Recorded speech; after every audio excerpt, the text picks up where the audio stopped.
Hello, ladies and gentlemen, and welcome to the Say Report. I'm your host, Devon Decker, and joining me, my host companion, it's Sejohn Sarwick. How you doing this morning, Sejohn?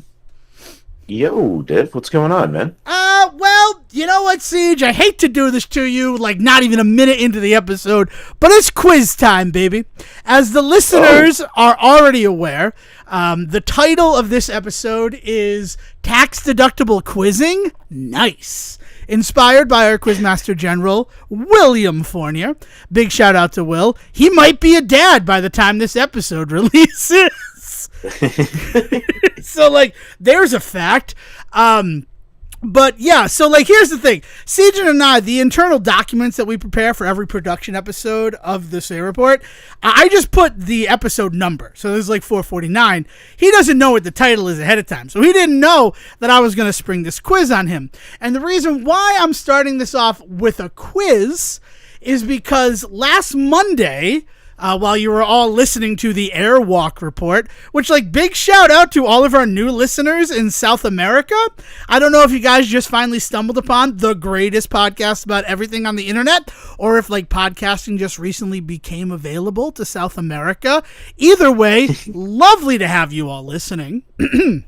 But as you were listening to the Airwalk report, I was driving just outside of New Haven, Connecticut, because, and this is a new thing that I am going to put out to everybody, if I am informed of an Adam Sandler Trivia event, and it is within 2 hours drive of my home, I will be attending said Adam Sandler Trivia event.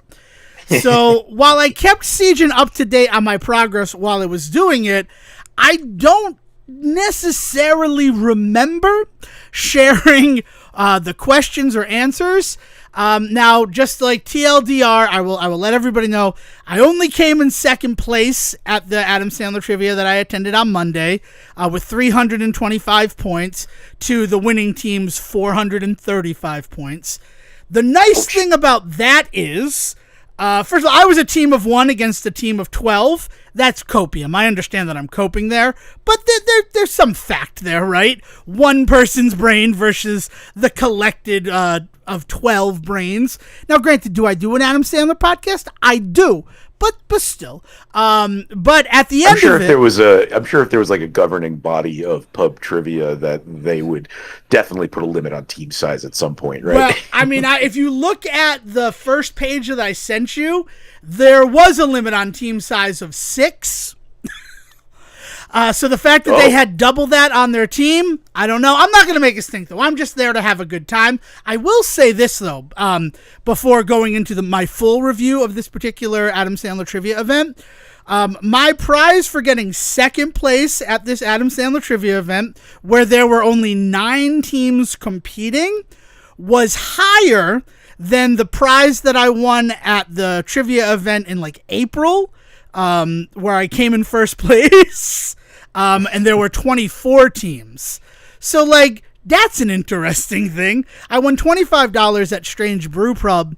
I won $30 to the New England Brewing Company for getting second place. And here's the other and the other great thing about that is that New England Brewing Company let me use that gift certificate that evening. I ended up saving it because I'd really like to take you there next time we're in the area, and that'll be an off-mic conversation. But yeah, so second place, I feel pretty good, but I never went over the questions that I got wrong with Sejohn. So here, to kick off this episode, where we're going to talk about tax-deductible quizzing, amongst many other things, I'm going to expose Sejohn to the, let me just say, 1, 2, 3, 4, 5, 6, 7, 8, 9, 10, 11 questions that I missed, and then I also missed the bonus question. So it's 12 questions total. Since I'm not a quiz master, I don't have the badge or any of the paperwork. You don't need to write this one down, Sejohn. Just answer as I ask the questions. All right. Yeah. That's also really more fun if it's like multiple people being quizzed at the time. And surprise, surprise, couldn't find anybody else available to do a quiz at 11 a.m. on a Sunday. I didn't go towards your end of the world because if I wasn't finding success at 11 a.m. on a Sunday, really didn't think I'd find success like 9 a.m. on a Sunday. So here we are. So without any further ado, here are the 12 Adam Sandler trivia questions I missed, and we're going to see if Sejohn would have been able to fill in those gaps. Yeesh. All right. Let's do it. Question number 1. Who ultimately takes over the Madison Hotel Company? I don't know his name. Fuck. But, well, that's the question, CJ. Yeah, that's the problem. Is that I know the character. It's the other guy that's nicer to Billy the whole time. Basically the other right hand man. His dad has 2 right hand men. One of which is Eric, who is an evil douchebag, and then the other one is it's the other one that gets handed to. But I couldn't tell you his name. All right. Well, his name is Carl. Crazy Carl. Right? Carl, you're a madman.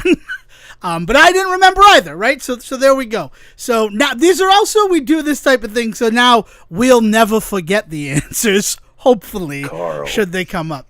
While we're still in the realm of Billy Madison, what are Billy's 2 original friends' names? Norm and Horatio Sands? No.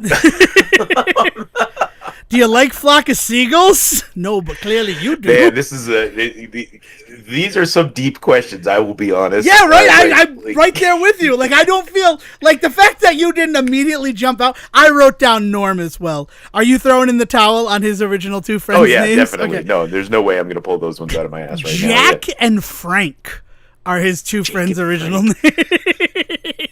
I don't even think that doesn't even sound right to me as somebody that has watched that movie multiple times in my life. Yeah. And I'm sure it is. I'm not saying you're wrong. I'm saying that's how foreign the information is to me. Well, we'll get to wrong questions that were part of this once we get to the review of the trivia. But right now we still have 10 more questions to go. Still in the realm of Billy Madison, what was Billy Madison's maid's name? I love that silence, people. That silence is what I live for. Damn it. What is her name? She's so sweet, and he has, like, a weird relationship with her. Oh, yeah. It's the large black woman there that I cannot think of her name. Okay. So the answer there is Juanita.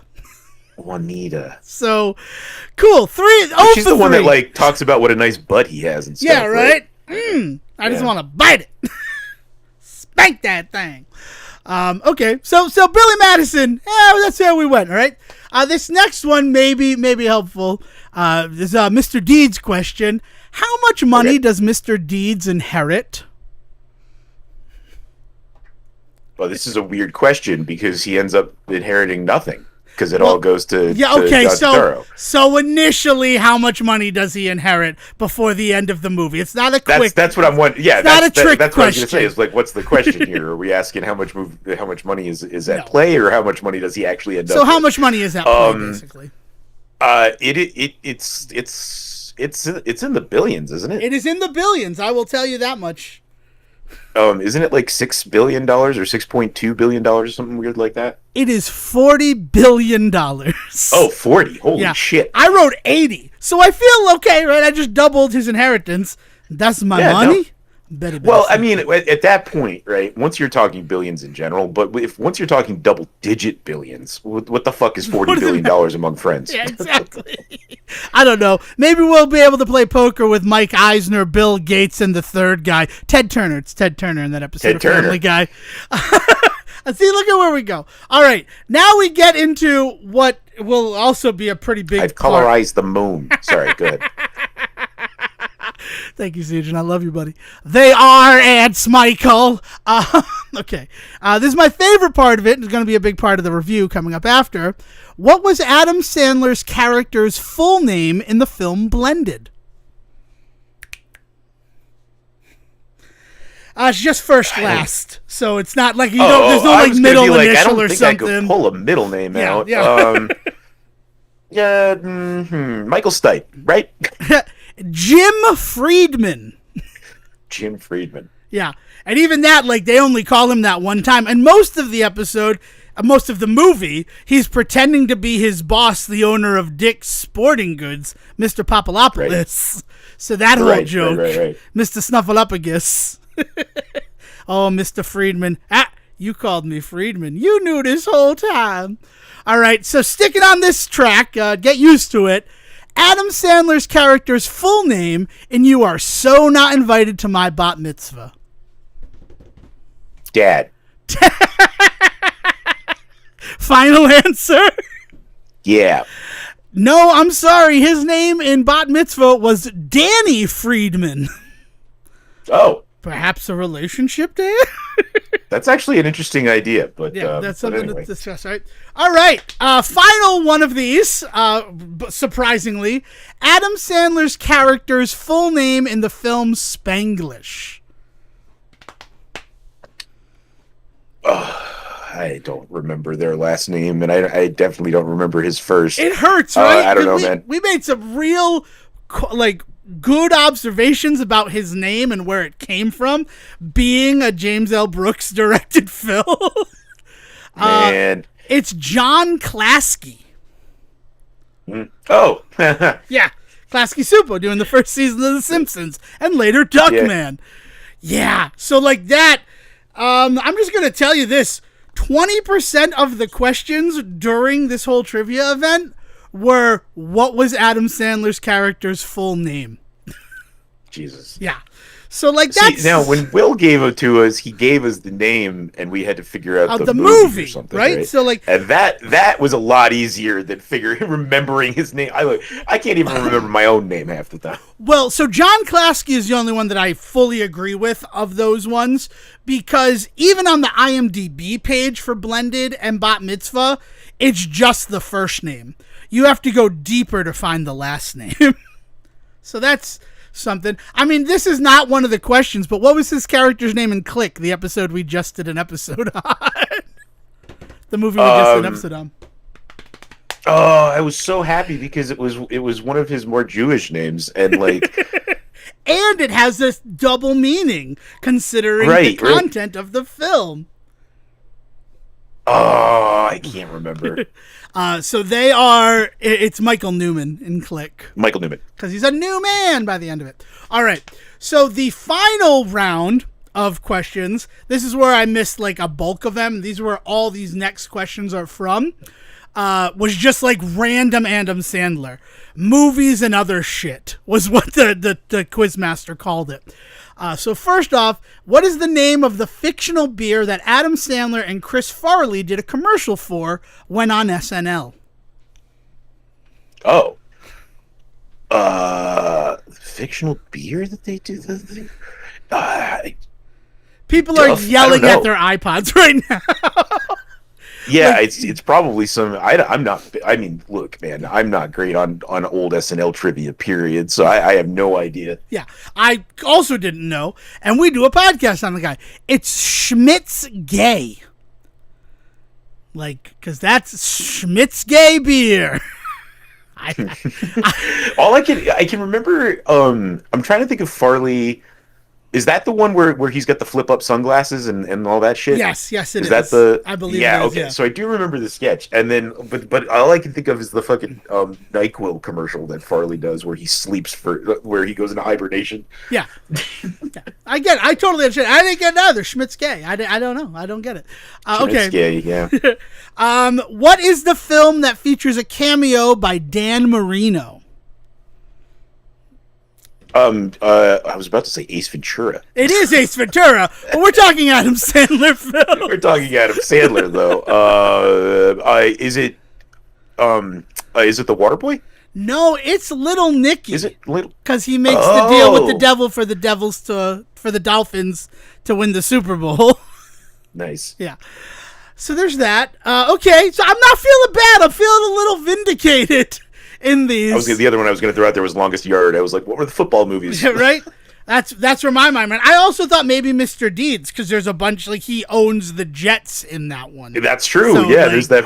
There's a whole that guy from the Jets. So yeah, it's something. All right. So 3 questions left.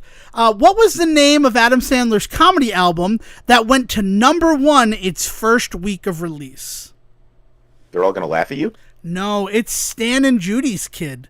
His Stan and fourth Judy's Kid, album, okay. yeah.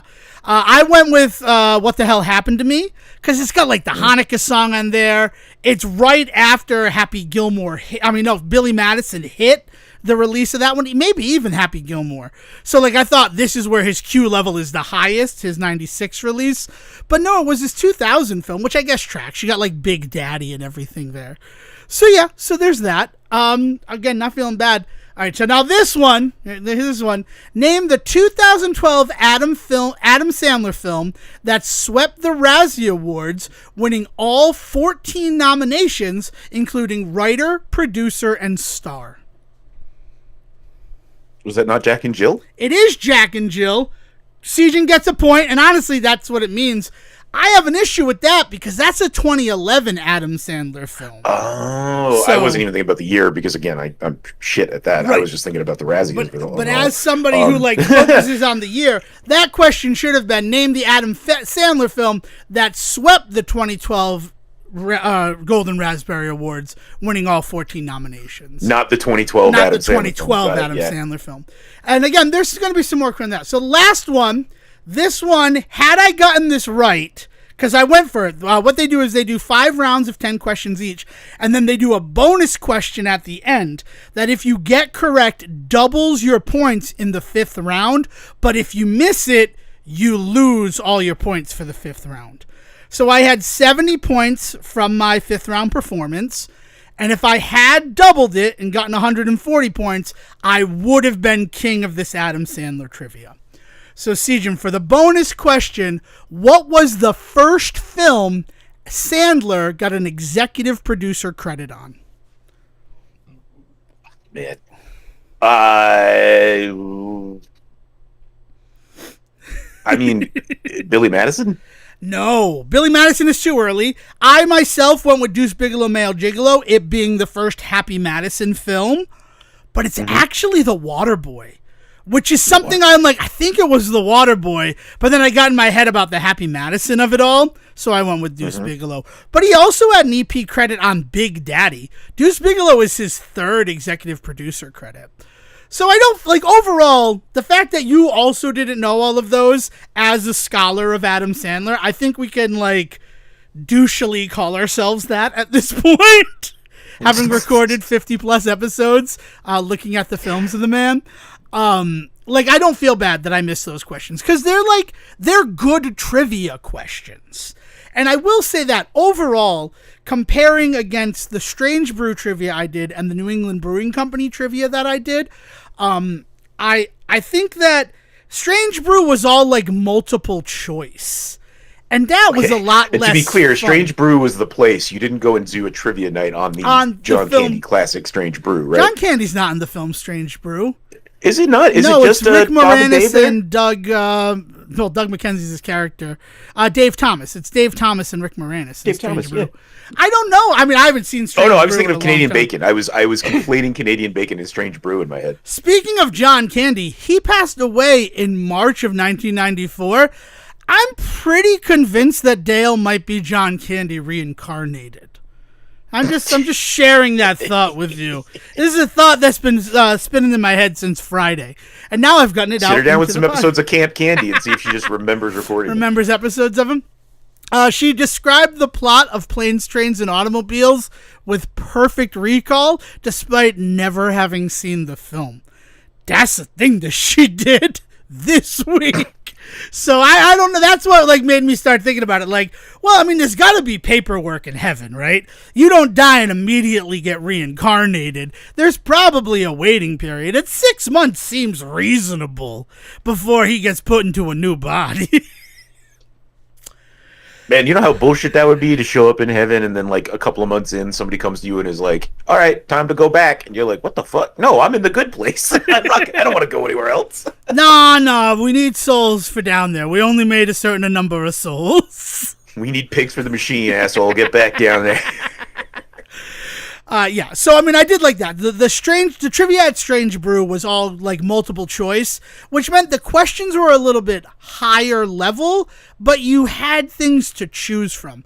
I liked that this one, which again, it was at New England Brewing Company. And they are part of a whole trivia group. Like, this Adam Sandler Trivia happened multiple places across the country last week, not just at the New England Brewing Company, with the same set of questions, which is why certain things like the first round's theme being 90s movies, and one of the questions being, what is the name of the film Adam Sandler appeared in with Jack Nicholson?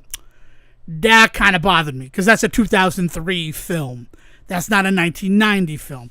And it was the only one like that. Additional issues are, Sejohn, what was the 2010 film that had Adam Sandler playing a character named Larry Fatter? Larry? Is that Reign Over Me? No, he's Charlie. Charlie Goodman in that one. Larry, and that's not Pixels, right? Nope. It's actually Grown Ups, and his character name is Lenny Fader.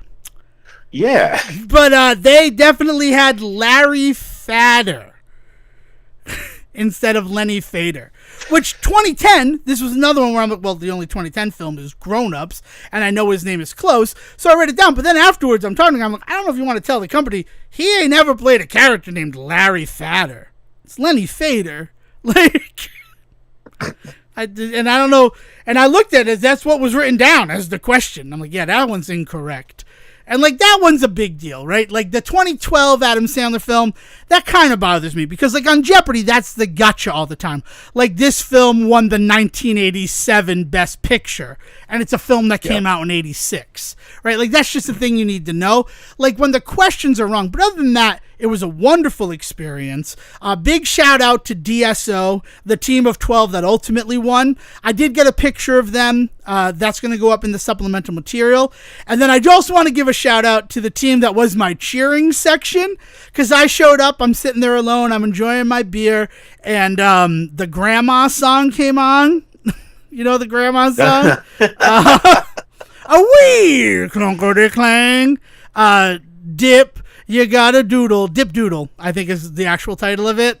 And I sang all the lyrics to it. And then over at the table, they're like, are you competing alone? And I go, yeah, I am. And they're like, so you're gonna win, because, like, that was fucking impressive. And their team was The Price is Wrong, bitch. Which was real funny, because then other teams that arrived after them, multiple teams tried to have that as their team name, and the quizmaster had to be like, we actually already have a Price is Wrong, bitch, so you're gonna have to go with something else. So yeah, so photos of those two teams with the names, because they were great. Like, it was a really good experience. Like, going to the Strange Brew one, I was there with people who knew the owner. So, like, it wasn't like this fair sort of, like, moment where I could just stand on my own. They were kind of coloring. They're like, oh yeah, he does an Adam Sandler podcast. Like, I kept that to I mean, granted, the name of my team was the Adam Sandler Cinematic Universe podcast. That's why it's tax deductible quizzing, baby. Because if I talk to somebody about the show and then talk about it on a show, we get tax rebates. I mean, we don't, because we don't make any money on this, which honestly I'm pretty happy about. Like, the more I think about the fact that we're not funded by anyone, we're not beholden to anyone, because I could spend the first 25 minutes of an episode doing this and nobody's going to get mad at me for, like, basically talking up an event that happened a week ago. Oh, that's great, man, marketing. But I will say this, if you're in the New Haven area, New England Brewing Company does do trivia night every third Monday of the month, and it's always right up on their website, and they tell you the theme 2 months beforehand. Also, a big thank you to Jim Henke for contacting me and being like, there's another Adam Sandler trivia. The Strange Brew one, everybody kind of told me, and he was one of them. And then he mentioned the New England Brewing Company, and I'm like, I appreciate you letting me know. It's like, no, you put in the work. Like, I like to see these moments where you can, like, flex your muscle. So even though I end up in second place, I still won more money than that Strange Brew pub. And it was just a lovely night. And, you know, both of those teams that I gave shout outs to, like, the first team, like, can I get the name of it? And, you know, that was The Price is Wrong, bitch. And then DSO, as I was leaving, one of the members chased my car down to be like, no, what's the name of the show? Like, we want to listen to it. So, like, it was marketing, synergizing, that thing that you do, networking. I basically networked via a trivia event. I had a good time. And I actually feel all right that, like, you did not know any of those questions. Because if you had just rung through them, Sejohn, I would have been unhappy. No, man. Yeah. You know, the trivia is such an interesting animal for me because I clearly have a bunch of nonsense in my brain. Like anybody that's listened to the show for more than an episode knows that. But it's never exact for me. I can't maintain like small details. So it's what makes trivia such kind of an interesting like experience for me. Is like people are always like want me to be on their team, and I you know, and I love that. Like I love going and helping people play bar trivia, but I am not a guaranteed shoo-in for correct answers. Like even on topics I love, like I went to a Muppets trivia once and ended up coming in second place because I got every question. I got almost every question right except for one, and the only team that got every question right was the one that beat us. Right, so like I was able to kind of help with that, but I again didn't win. Right, so like trivia is. I am the exact right audience for bar trivia because it is still a competition. There is still a chance you can beat me, so people don't like kick me out of the fucking bar. But I remember in college, especially in grad school, we used to go to a bar trivia on a pretty regular basis, and it was almost unfair because there was a team there that was like an ever evolving team from like the music school that was just kind of like rotating out people, but there was always a dozen of them and they were always winning, and it was never any fucking fun to play when they were there because it was just like, all right, well, they're just gonna just fucking railroad everybody, and that's not what you want, right? Like you want there to be like friendly competition throughout the bar for these things.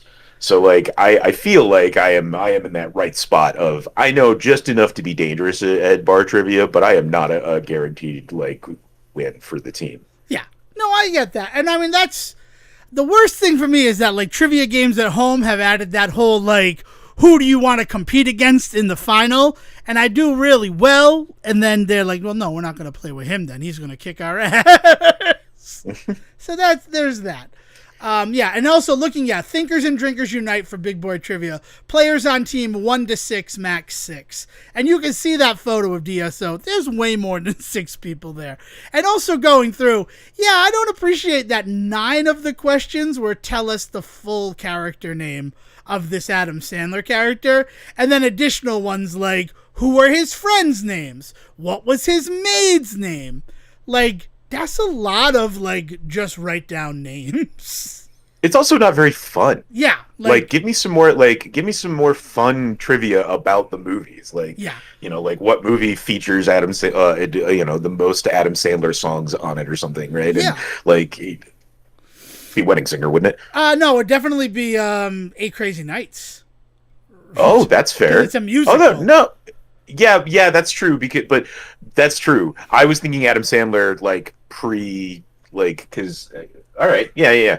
No, I mean I think it would be that because I mean it's got the Hanukkah song and it has songs where he is definitely the singer. But like that's a good trivia question. Also, like what film has the tagline "cop good cop hostile witness"?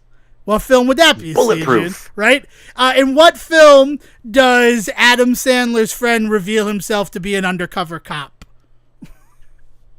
Bulletproof. Yeah, that probably shouldn't be the answer to the 5th and 9th question in the same round. Oh, yeah. Yeah. Just like little things like that. Other than that, like it was a good time. I had a good time with it. I would definitely recommend it again. If it weren't like it's only a 90-minute drive. Getting home was easy. Getting there was difficult because you're dealing with like rush hour traffic because they started at 6:00, which I appreciate because then I'm home by 9 with an hour and a half because it only took about an hour and a half to do the trivia. So sorry, you got me like wondering about like all sorts of questions we would ask because like I think that it's fair to ask some name questions like what is Adam Sandler's wife and frequent collaborator's name? Like she appears in so many of his movies, like that would be a good one to know, right? Well, I think like actor names are different too because like those are things you know. Like Jackie Sandler, I'm not asking you to write down Jackie T-Tone, by the way. I don't need her maiden name. I'm not trying to get into, Adam Sandler's daughter's bank account. That'd work, right? That worked in terms of it. Yeah, there's some fun ones too. Like what is Sandy Wexler's job? Like, that's a good question. He's just an agent, right? He's a talent manager. He's very adamant about I'm not an agent, I'm a talent manager. That's right. Yeah. No, he's basically a consultant. Yeah. Like, if you want to be able to make the right moves, he's the guy that can teach you how to do that. Yes, and that. Good things like that. Or I really like this one. What Adam Sandler film holds the distinction of being the film with the fourth most mentions of the word fuck in it? Oh. Yeah, right? Ooh. Fourth most? Yeah.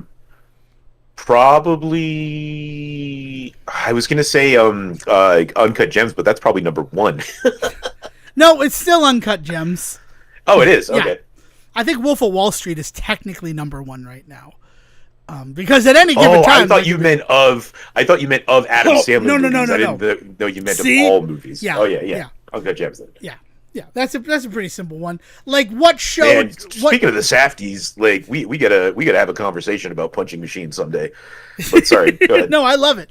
But no, that's it. So I wanted to just share my time with that. Photos will be up in supplemental material. It was a good time, right? And it was a great brewery. I love a good brewery like that. Like nice outdoor drinking space, outdoor trivia. It was a good time. Nice. So I do want to say, if you're ever in the New Haven area, check out New England Brewing Company. I had a great sour that was small batch, and then they were able to sell me a growler of it anyway. Hyper affordable evening too. Like I said, I didn't even want to use my $30 credit because it wouldn't have used it all up. So I'm gonna have to come back here anyway. I'll drink with friends. We'll make a day of it. So yeah, so that whole thing, and there you go. And now that quizzing is tax deductible. Nice. So what have you been up to, Sejohn? Where are you at? Well, hey, let me get something off the plate as far as things I bought for the show. Wink, wink. I dove in. I started to. I didn't dive in because I've only read one thing so far, but I am cautiously optimistic about the new Absolute line from DC. I think I told you last week that I finally finished up the first arc of Batman. The trades have just started to come out, so I picked up the Zoo, which is the first arc of Absolute Batman. And for anybody that doesn't know, it's a little confusing. Fucking DC can never keep their shit straight. But DC used to use the Absolute moniker for things like omnibuses and like what they consider to be true canon collections of characters and stuff like that, and that's fine. But they've also now decided to take the Absolute concept, and that's what the name of the new universe currently is. The new 52, or for Marvel it was like the Ultimates. What are they in now in Marvel? Do you know what they're calling it? They've restarted the Ultimates. There's a new Ultimates going on. Which I've read the first so couple of issues of. Yeah. Anyway, they don't fucking care. It's all bullshit. So DC. Sorry. Not to be rude, it's just DC a fact. Has started to do a new canon, and I waited to dive into it until there were trades available and that people had gotten a chance to kind of see where stuff was going, because first of all, fandoms nowadays annoy the shit out of me, and comic book fandoms are some of the worst. So anything brand new, people lose their fucking minds over. They either talk about how it shits all over everything that came before it, or how it's just derivative, and so they can never be happy about anything. So I've taken to giving comics probably an arc and a half run before I really decide whether or not I'm going to get into them.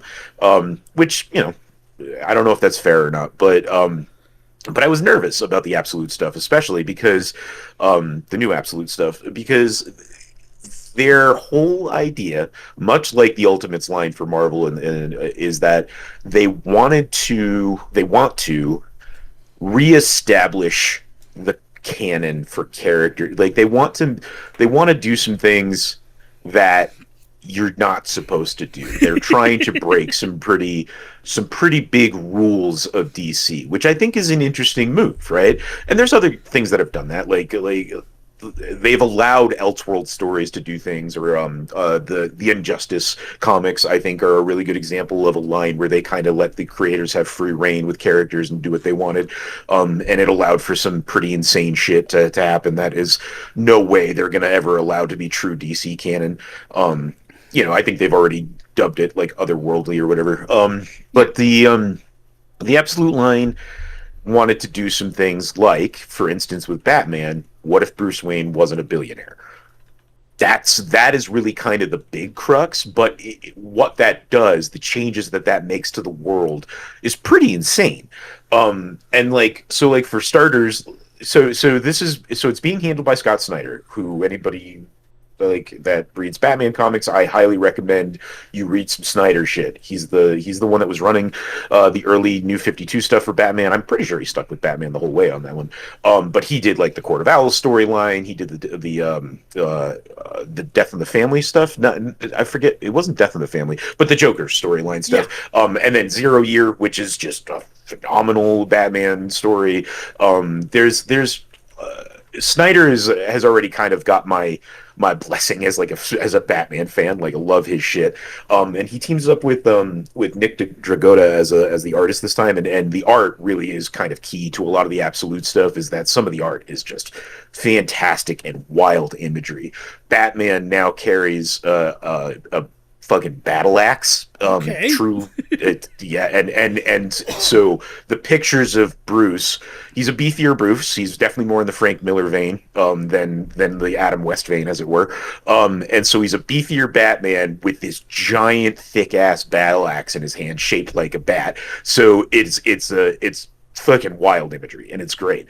But in addition to that, things like he's got a group of friends: Waylon Jones, Harvey Dent, Edward Nygma, Oswald Cobblepot, Selina. Like, they're just all buddies with Bruce, and like, they're good friends, and like, they clearly are not great people. This is not trying to make them into good guys, but it is showing that like, they are not necessarily there's a lot more gray with these characters, right? Like the fact of the matter is like, Edward Nygma is friends with Bruce, but he's also a hacker, and he's also a little bit of a shit when it comes to his personality, like talking to people. But he's able to maintain a friendship with these guys because they all grew up together in Crime Alley. That's the other big connection, is that Bruce Wayne, not being a billionaire, doesn't live in the giant mansion, right? He doesn't live in Wayne Manor, so he lives in Crime Alley, and his mother is alive. His dad does die. I'm not going to go too deep into how they get into that change there, but you can't talk about Absolute Batman without talking about the fact that Martha Wayne is a figure, and she is a big figure she's a public figure. She is running for deputy mayor, things like that, and she's really good friends with Gordon. Gordon and her are extremely close. Gordon still is kind of involved in Bruce's whole story because he is still the cop that finds Bruce when he's younger and stuff like that. Yo, Sejohn, so like, Gordon, can I time out real quick? I don't mean you got a beautiful floor under it. Is Gordon fucking Batman's mom? Because it kind of feels like Gordon's fucking Batman's mom. I think that's where they're going with some of this, is that they're really going to lean into Gordon being more of a father figure for this particular Bruce, which is not out of the realm of like characterization for Gordon in the past, right? But this is going to make it a lot more on the nose. Yeah, so the big question is, what is Bruce Wayne like if he's not a billionaire? And he still has the ingenuity. And I think that's one of the really interesting things, is like, is it Zack Snyder? It is, right? It's Justice League, where he's where fucking Ezra Miller's Flash there, Barry asks him like, what's your superpower? And Ben Affleck just goes, I'm rich, which is, funny, but also not fucking true, right? People like the amount of people out there that see Batman's only power as the fact that he has money behind him is unfortunate, because there's so much more to Bruce, right? His ability to become a master tactician, his ability to, be the world's greatest detective, is not because he's got money. It's because of what he can do with his brain. And so, like, the kind of stuff that they lean into with what this Batman can do by, like, putting together stuff, kind of, it takes him a lot longer. They talk a lot about how his tech is based on stuff he developed literally when he was like a teenager, but now he's in his 20s, right? So it's taken him a decade to really kind of get some of this stuff to actually do what he wants it to do. But then on top of that, the way that they're taking some really big swings with the world, the big I, Roman Sionis is the big bad for the first arc. Nice. It's revealed pretty early on. It's so I don't want to consider that too much of a spoiler. But the ways in which they use the Black Mask figure and Roman Sionis and what he can do and what he represents in the world is very different. The Alfred Pennyworth is in it, but obviously not as his butler because he's not rich, right? So how does Alfred fit into that world? And we do meet Barbara Gordon, but she's clearly not Batgirl yet. If she's ever going to be, I don't know if this world's going to do a Batgirl or not. It's wild, right? And then so in addition to this, we also have like Absolute Wonder Woman, which has been fucking blowing up people especially because of the art in that one. She rides on a skeletal horse, like and has a sword that looks like it came straight out of Final Fantasy VII. Like it's this big thick ass cloud strife sword. Then there's Superman, where they've done some really wild stuff with his background. And then Batman and Superman have already had their team ups started to happen. So like the Absolute line is chugging along. They're about to do Absolute Justice League. They did an Absolute Martian Manhunter where the art is fucking wild. It's like it reminds me kind of of when they did Vision. When Marvel did that whole like Vision line storyline a couple of years back, and like part of the deal with it was like old 60s style art. This is like the Martian Manhunter stuff is like some psychedelic like 60s 70s art that is like so good. So they're taking some big chances on storytelling. They're taking some big chances on art and like changes to character design and history and stuff. It's a bold move, and I gotta say that like I could easily just gush over the Batman stuff. Like it's just good, you know. There's some things that are being done that feel kind of broy in a couple of places, but I think that that's kind of the point right now. Like I don't know, like this is me grasping at straws to try and find something to critique, because in all honesty, it's a fucking blast. Like trying to figure out how things are going to happen and who's going to be what and things that might not happen. It's the kind of thing that like if a movie had done all of this stuff, we would probably balk at it. And I don't know what the difference is for me or what the line is, right? But it would be like, why, it's like, I'll give you a perfect example of something I did pull this shit with is Joker, right? I'll call it my own bullshit when I see it. But like when the first Todd Phillips Joker movie came around, and they like introduced the idea that he might be Bruce Wayne's like brother, like half brother, also somehow 50 years older than him. But like there's and like all of the Thomas Wayne stuff that Joker did, I kind of turned my nose up at that, because that was just like, it just didn't work for me. There's a chance that you're going to have those kinds of feelings with some of the stuff in comics, but there's something freeing about it being in this format that like them taking these chances is totally cool with me. And it's wild, like I also this year, I don't know if we talked about, I read Gotham by Gaslight, which is we had talked about that because that new Batman retelling show kind of felt like it was inspired by that world. The Amazon yeah, and like, so like there's been some things that have tried to take some swings at retelling the Batman story before, and they're cool, but they're always so far removed from Batman as he currently is that like Gotham by Gaslight, for instance, they have to go all the way back in time in order to legitimize telling a different type of Batman story. Or the other ones that I really like are the Batman anime ones that they've been putting out. They just did the Yakuza League, which is the Batman versus the movies that they've been doing. But I'm trying to remember what the first one was called. Batman, the samurai one that they did. But essentially what they do in that one is they right? Batman have Ronin. them trap Batman Ninja, thank you. Yeah, the Batman Ninja lines, which the Batman Ninja stuff is allowed to happen because because there's a whole time time travel world shift that basically they do with Gorilla Grodd, where they go back in time to an imperial Japan that is split into factions, but instead of it being the different clans and dynasties that we know about, it's fucking this area belongs to the Joker, this area belongs to the Penguin, this area belongs to the right. Like they do the almost they almost kind of steal some of the vibes of what's the No Man's Land, the Batman story where Gotham is divided up. Freak. I didn't remember that. Yeah, I don't remember the name of that one, but that was such a good book. I'm sorry. I'm pretty sure it's No Man's Land or something like that. I think.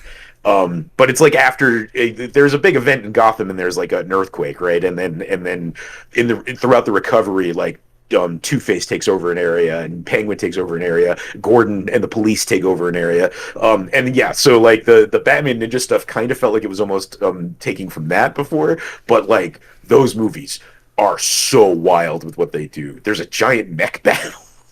Those movies are a blast if anybody's not seen them, but they're so far removed from like reality of what Batman is that it's okay that they get silly, right? Mm-hmm. Whereas like the Absolute line, like they are establishing that no, this is some gritty ass real Gotham, and there's some like violent shit that happens. There's some implied violence to like children and stuff like that. Like it is gross, like some of the stuff that is going on in this world, purposefully so. That's not me saying like gross, it's a turnoff. It can be, depending on who you are as a reader, so trigger warning there. But like, there's some stuff that they get into, specifically, especially with Black Mask. I mean, like, come on, like the guy is a fucking psychopath, and I really like stories that lean more into Roman's insanity, a la like Birds of Prey, right? Mm-hmm. Yeah, it's a good book. I can't say really too much bad about it at the moment. So I'm excited to read the next arc. Unfortunately, the trades don't come out for the next arc until I think February of next year. So I might get back into buying some single issues again. It's been a while since I've been able to do that. The comic book culture out here in Utah is just not. The comic book culture everywhere is fucked because of Diamond going down. Like Diamond distributors and that, like, it is very difficult to find books. Whenever I read comic book news, because like Bloodshot's new issue was in the news, and I'm like, that's crazy that you're writing about not DC or Marvel. That like a Valiant book got an article written about it. Kind of blew my mind, because it's like all of the smaller publishers are having real distribution issues with Diamond going down. So as weird as comic book culture was out there before, I have to imagine it's gotten even harder with that. I'm sorry. No. So I mean, so it leads to companies taking these chances on these big swings like this, right? Like let's rewrite the story of the DC universe. Let's completely change everything that you thought you knew about this stuff. But I think it's key when you do these kinds of things that you do need to make sure that there's a handhold, right? You can't just completely redo Batman and just turn him into Superman, right? You can't suddenly give him an alien origin with superpowers. That would be weird and like, right? Like, you know, and Marvel has shown that you can get away with almost anything. With the what if stuff, they have shown, like, as long as you contextualize it, as long as you frame it properly, you can do almost anything with your characters. And DC, I don't think, has ever really succeeded in that before for me. Like, they've, again, as I said, they've taken some chances with characters and done some really wild stuff. Superman Red Sun, right, is a good example of one that actually works really well for a lot of people. So like it's not that you can't do that with these characters. You really need to be careful about how you frame it. And I think that this Absolute line is currently doing a really good job of reframing and recontextualizing stuff while still giving people, you know, something to hold on to, because the big thing about Batman is his ingenuity and his use of the city, all right, and like the way and the ways in which Bruce is just still Bruce. Yeah, no, and I like that. I dig that, because the fact that, like, taking away the money to show to people, no, there's other stuff going on there. The fact that he's essentially Sean Spencer with money just to use Sight, because it's like a recent one, he's a really good detective, Bruce Wayne. And people tend to forget that, because where does he get those wonderful toys is just stuck in our heads from the 89 movie. Yeah, but like the other side of that is the detective side for sure, but the tactician side is really the key in the first arc. Like his ability to plan for anything, right? What, you know, prep time being like one of his big superpowers is like his ability to know, okay, this could go sideways 6 different ways. Let me plan for each one of those and have like a backup plan.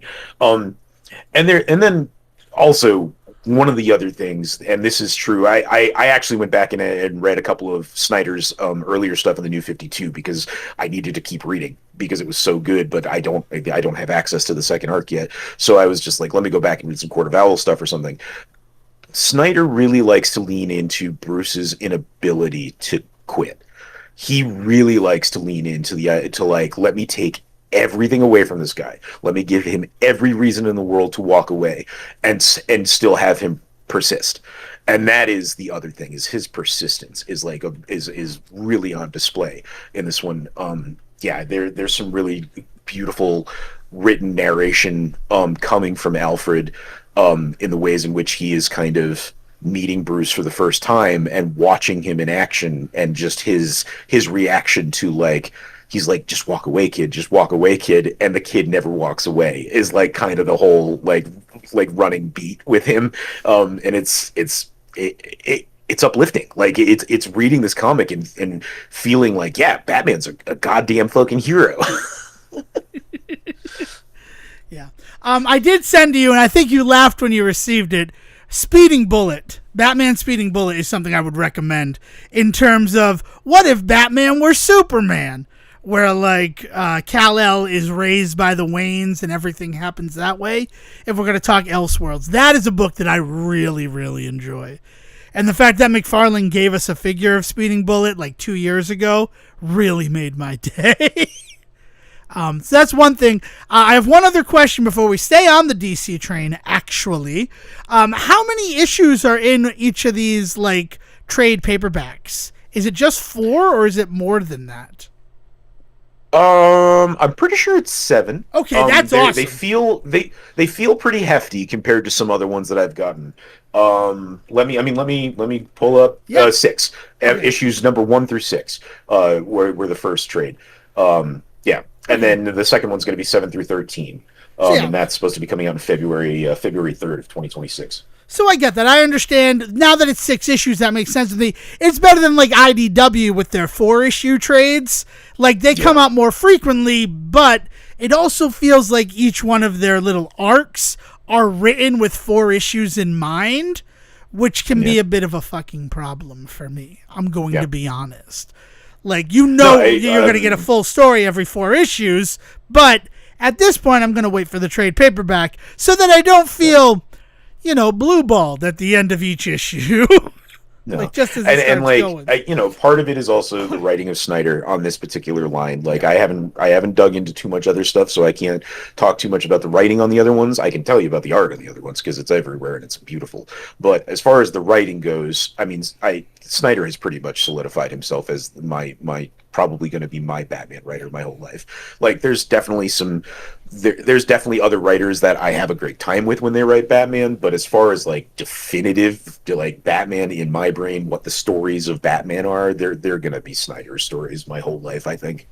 That's excellent. I get that. Also, it's Death of the Family is the Joker one. Yeah. No, I mean, Death in the Family is another famous one. Like, I do like looking at Scott Snyder's whole Wikipedia page of like what he's written in Batman wise.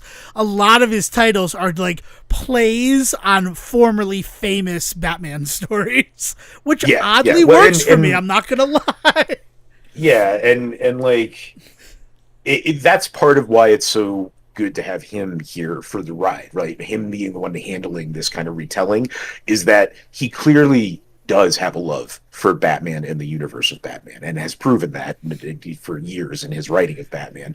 And it's good. It's nice. Sometimes sometimes you have people writing these stories that don't quite click with the character, or worse, sometimes you have guys that are writing these stories that are so deep in love with the character that they refuse to let these things kind of evolve and organically become something else. And Snyder's proving with this story that no, like, as much as he loves this character, he doesn't love it to the point where he can't play with it, right? It's not so precious that he puts it on a shelf and never dares like change anything or touch anything about it. Like, he's very happy to break the fucking mold on this shit. Yeah, so I would recommend people check it out. I was hesitant at first because, you know, you talk about doing this kind of shit and it can go wrong so easily. People were up in arms. Also, people were loving it like at first. So I was so, you know, so I stayed back for a few months. But now that the trades are starting to come out, I'm digging them. Good. I dig it. I do like that sort of stuff. And right now, that's the only place you're going to see new frontiers with superheroes, is in the comics, where it's always been part of the DNA of comic books, is what ifs and elseworlds, and like, this isn't in continuity. We can just have a fun story. Because we're not seeing that in film. In the film from these comic books, everything is very sanitized and starbucked, because we want to make sure that we make money off of this. And that, I think, is where a lot of the problems are coming from, if I'm going to be completely honest with you, is it doesn't feel like anything new or exciting or different can happen in the current cinematic landscape of comic book films. Man, I just watched a video essay on fucking Flexo. Do you know who Flexo is? You must. Flexo Mentallo from Doom Patrol?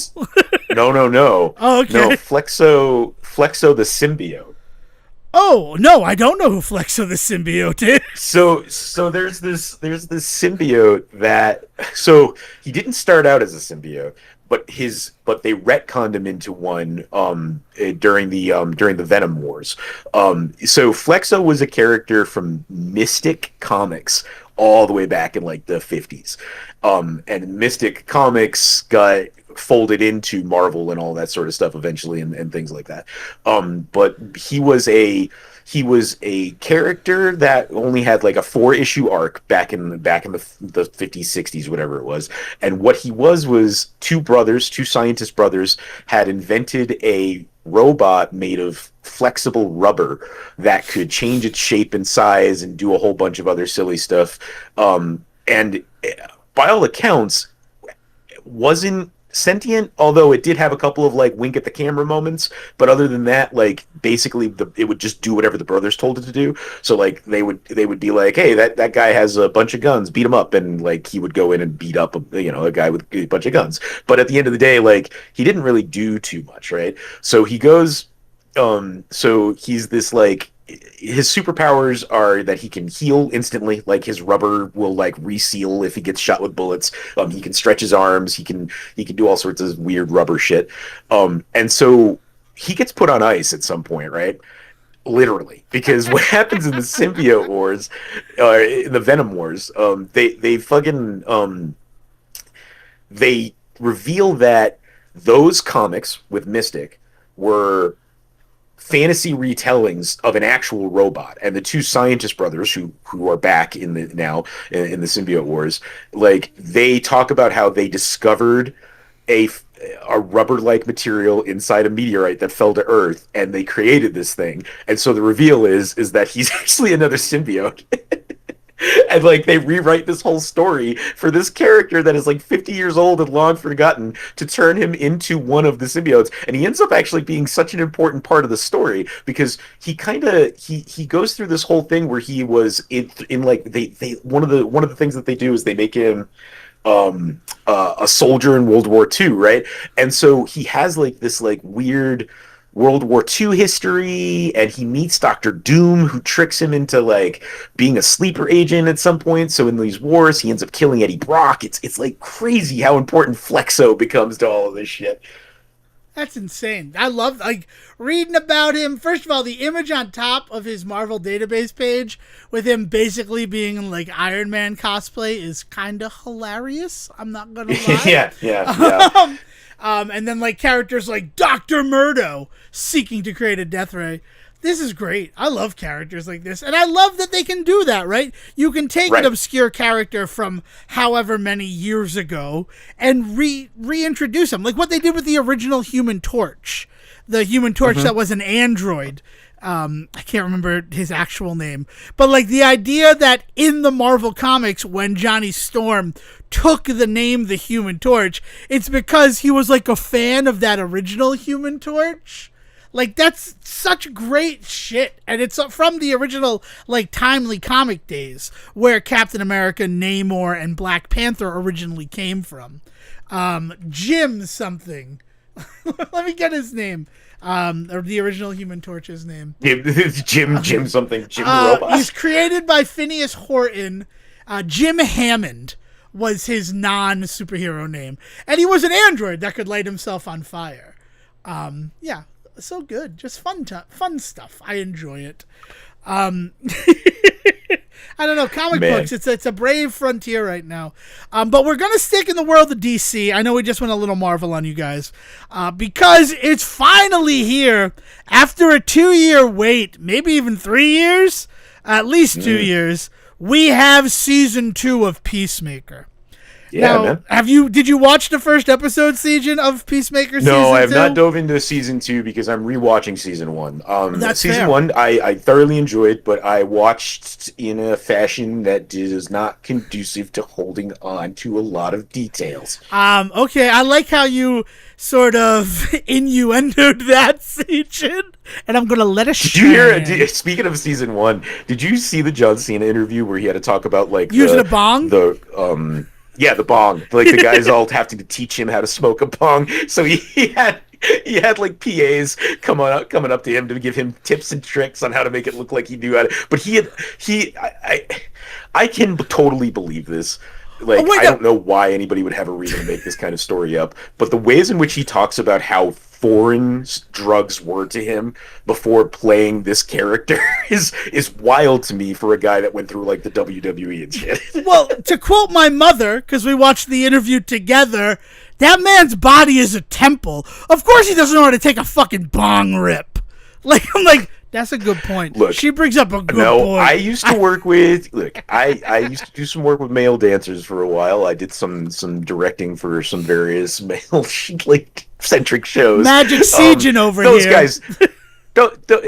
Getting high and working out is definitely something that exists in that world. The fact that John Cena's not in it doesn't surprise me, but it's not that marijuana is actually one of the very few drugs in that world that everybody seems okay with talking about, right? Well, it's one of the few drugs in the world that everybody seems okay talking about. Let's be honest. Well, I was more hinting at that in a world full of steroids, let's not talk about these guys having temple bodies, right? Fair. I like that response from my mother, though. I really like that his body is a temple. Of course he doesn't know how to do a bong rip. Like, that was funny to me. I also like in that same interview when the PAs are like, and if you want some more like hands-on experience, we can meet up after filming tonight. Yeah.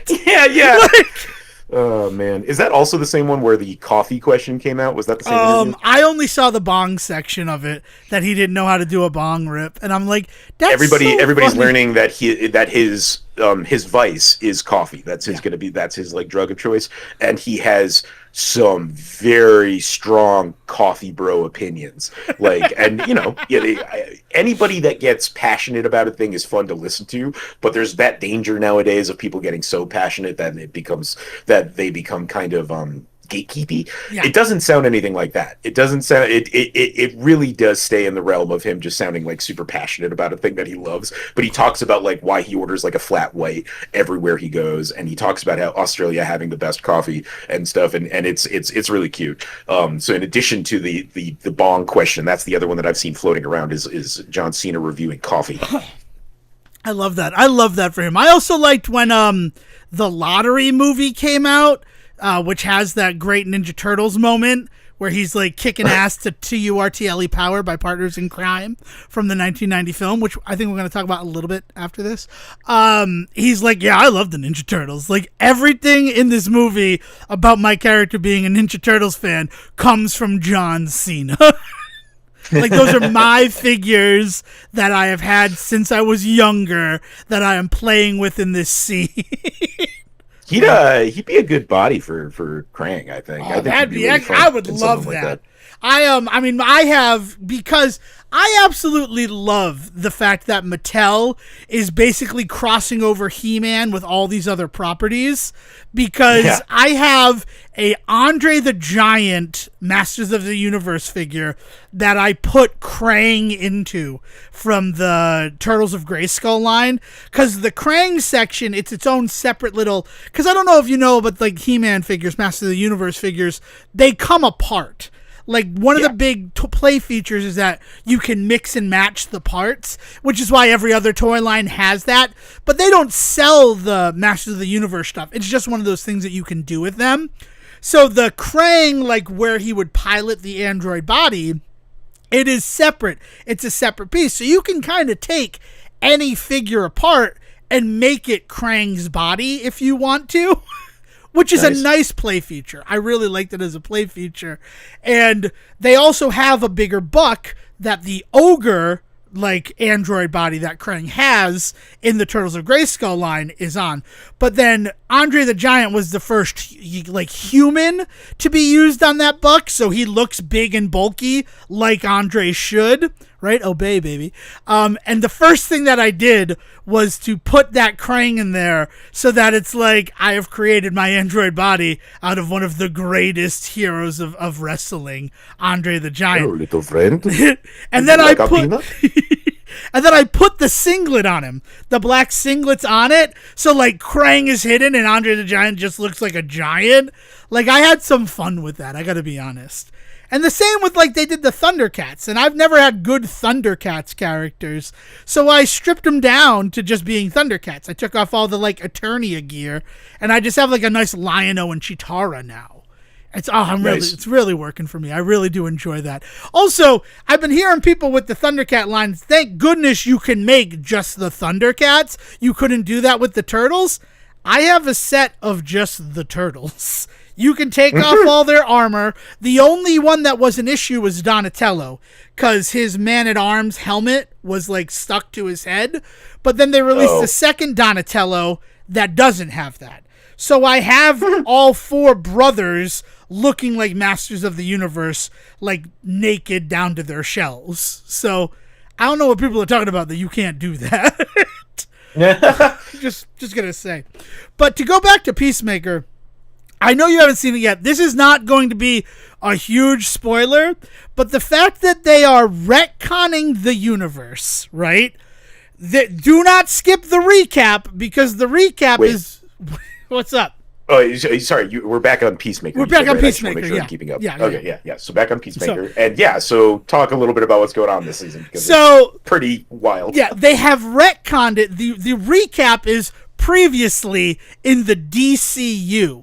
And it shows a bunch of scenes from the first season of Peacemaker, but as if they did not take place in the DCEU, aka Zack Snyder's version of events, but if they took place in the James Gunn DCU. Like, can't you get the Justice Gang on this? And then that last scene in the final episode where they're walking away after stopping the alien invasion, and the Justice League shows up. It is Mr. Terrific and Hawkgirl and Green Lantern and Superman and what's blowing up the internet, Supergirl, and it's the first time we see her flying. Technically, she's in silhouette. She doesn't have any lines, but, like, retconned it so it was the Justice Gang who arrived, like, 10 seconds too late to be of any service in the final episode of the first season of Peacemaker. So, like, that's the first thing, is that they are totally retconning the first season to have existed in the world of James Gunn's DCU. Which is like, okay, I'm fine with that.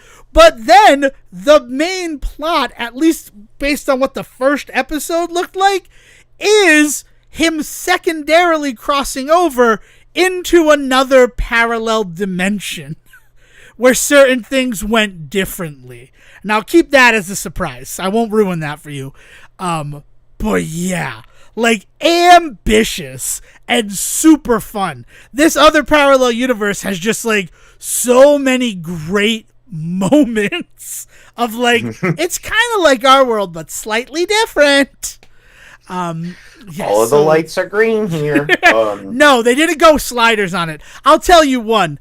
Famous song by the band Def Leppard is "Pour Some Honey on Me" instead of "Pour Some Sugar on Me." Like, yeah, like that kind of is good. Oh, it's good. I'm so excited. My only complaint about Peacemaker season 2 is that new episodes premiere at 9 p.m. on Thursday night. The fuck is that? Yeah, I don't know. Is it lining up with something that they're doing on TV? They're not showing them on TV, are they? No, they're not. It is a pure HBO Max like exclusive series. Because that's what I thought, right? Because Game of Thrones doesn't go live. Well, didn't go live because there's not new Game of Thrones. But when new episodes of Game of Thrones went live at 9 p.m. on a Sunday night, you could watch it on HBO Max. Ditto like Last Week Tonight or Real Time with Bill Maher. When the new episode is airing for the first time, it is available on HBO Max so that if you're one of those people who doesn't have the over-the-air cable channel, you just have the app, you can watch in real time with everybody else. So if it was having an over-the-air broadcast premiere at 9 p.m. on Thursday, I'd get it. But no, we've just decided randomly that new episodes of Peacemaker are on 9 p.m. on Thursdays. I mean, we've talked about this before. The ways in which streaming services want to try and capture audiences the ways in which cable used to, and basically turning them into cable stations, right? Like this idea that they want to set that kind of time so that people kind of have that idea that I need to be home at 9 o'clock on Thursday nights in order to watch this episode when it drops. Yeah, make it destination viewing. Which it just seems so, I mean, interesting is the way of it because, you know, I watched it at like 9:30. Right? It's like, no, as long as after 9 we can all sit down and watch the first episode of Peacemaker, I'll be fine with that. And I will try to watch them every Thursday night so I don't like ruin anything for me. But it's just like, I don't know, like what's it? Jeopardy now has, and Wheel of Fortune now have a syndication like package deal with Hulu. Like the new seasons of Wheel and Jeopardy are going to also go up on Hulu, but I think it's like the next day. Like, it's not going to be simultaneous release. Like, it's just so wild to me. That whole thing of it. We'll see how that works. But the 9 p.m. on Thursday, like the 6 p.m. that you had for most Marvel shows, that doesn't really bother me because, you know, I'm home from work. This is when I'm watching TV. 9 p.m. seems like extremely late. It's hyper convenient for, you know, you Mountain Time and Pacific Time viewers, because it's 9 p.m. Eastern, but as someone on the East Coast, like 9 p.m. on a Thursday, that's a little bit of a push, right? To watch a new episode of something.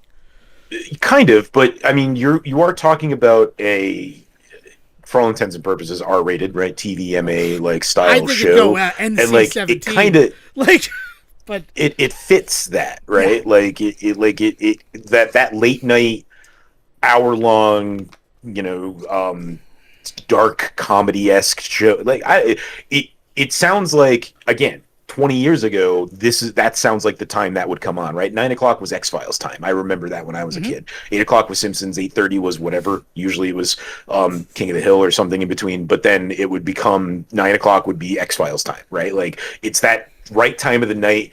I think like there's a lot of laws and rules around like FTC shit about like after 10 certain things can happen on channels and things like that, and so like after 9 you kind of, you're riding that line.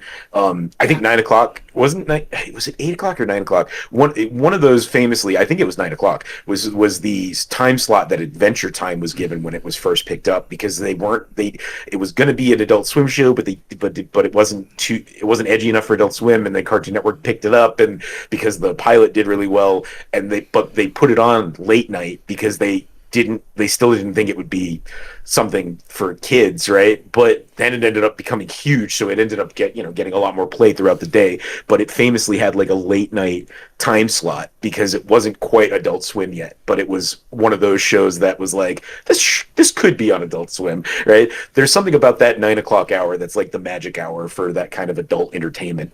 Yeah, I mean, there are rules and regulations. 8 to 9 is considered the family hour of primetime.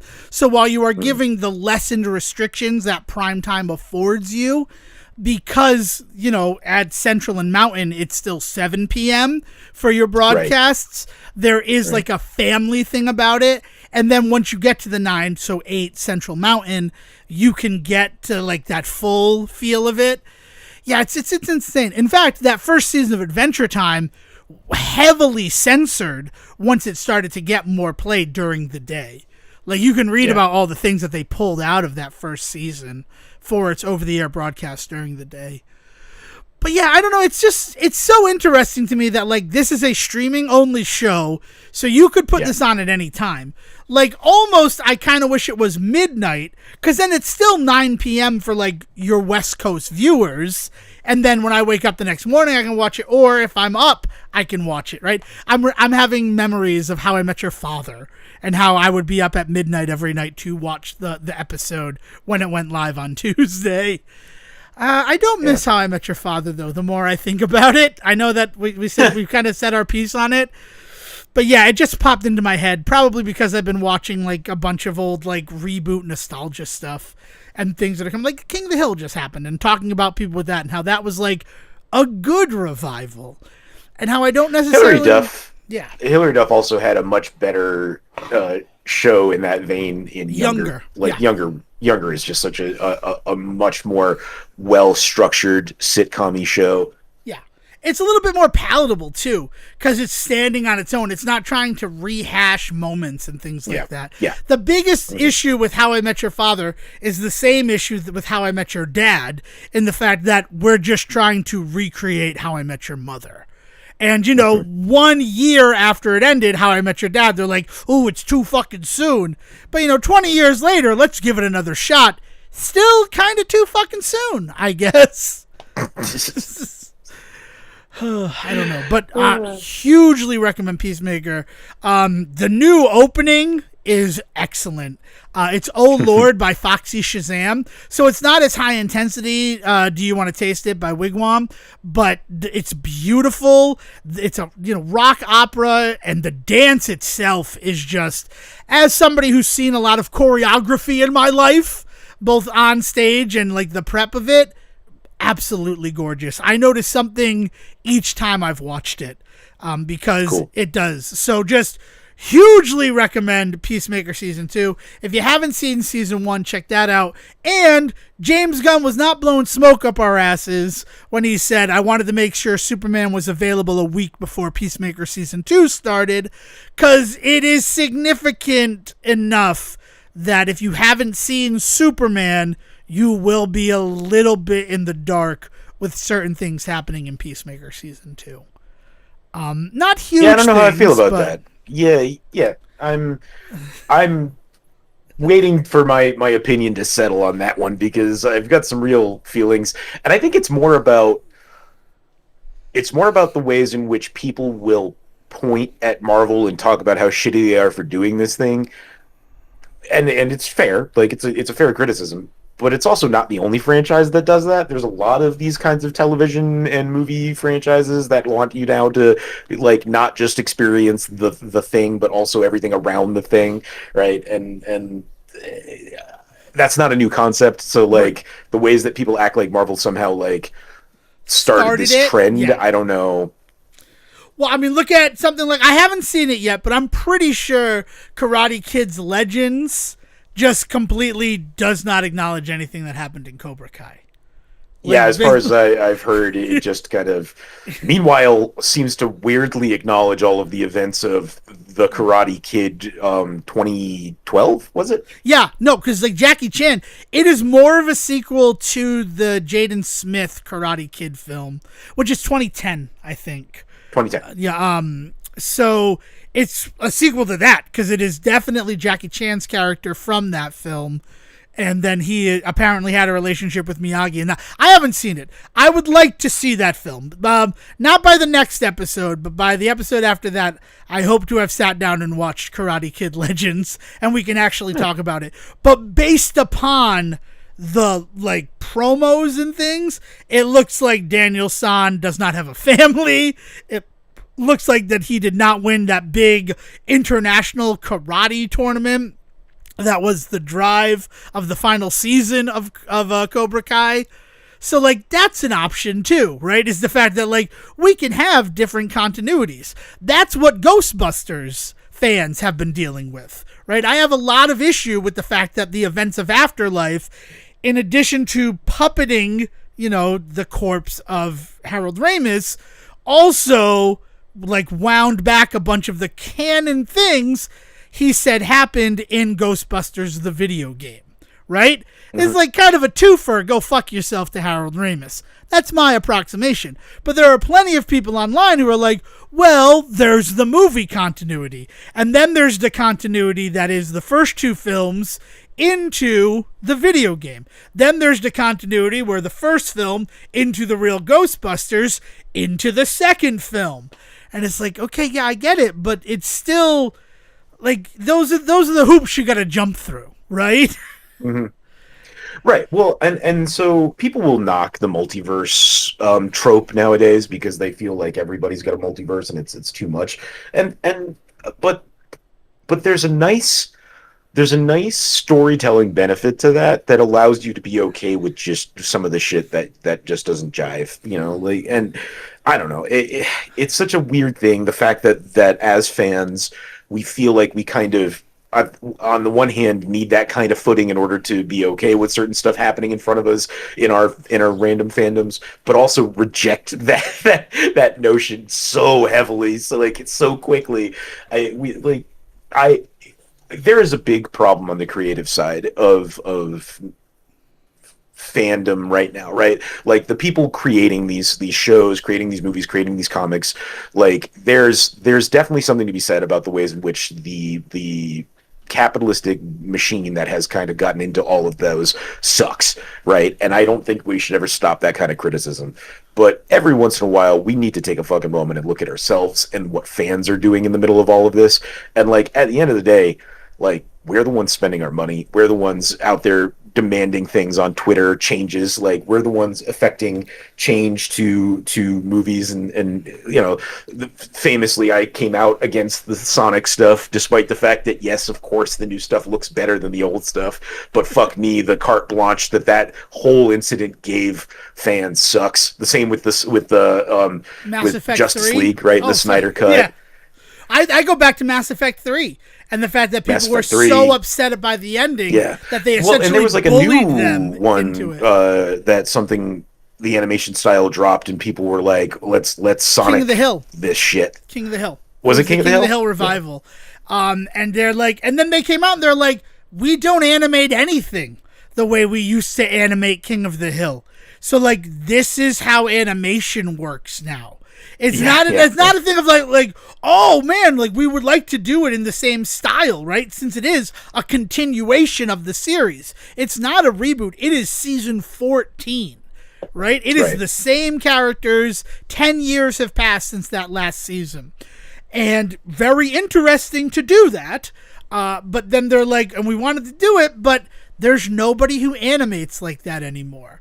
So we had to find modern animators, people who know the trade now, who could do a reasonable approximation of how animation was done when the series ended in the 2010s. Yeah. Like, and that I think there was also some pushback against Donkey Kong. I think there was a lot of vocalization about wanting Donkey Kong to not be as I kept hearing it called de-rarefied. Yeah, I mean, but that lines up with what they did in the movie too.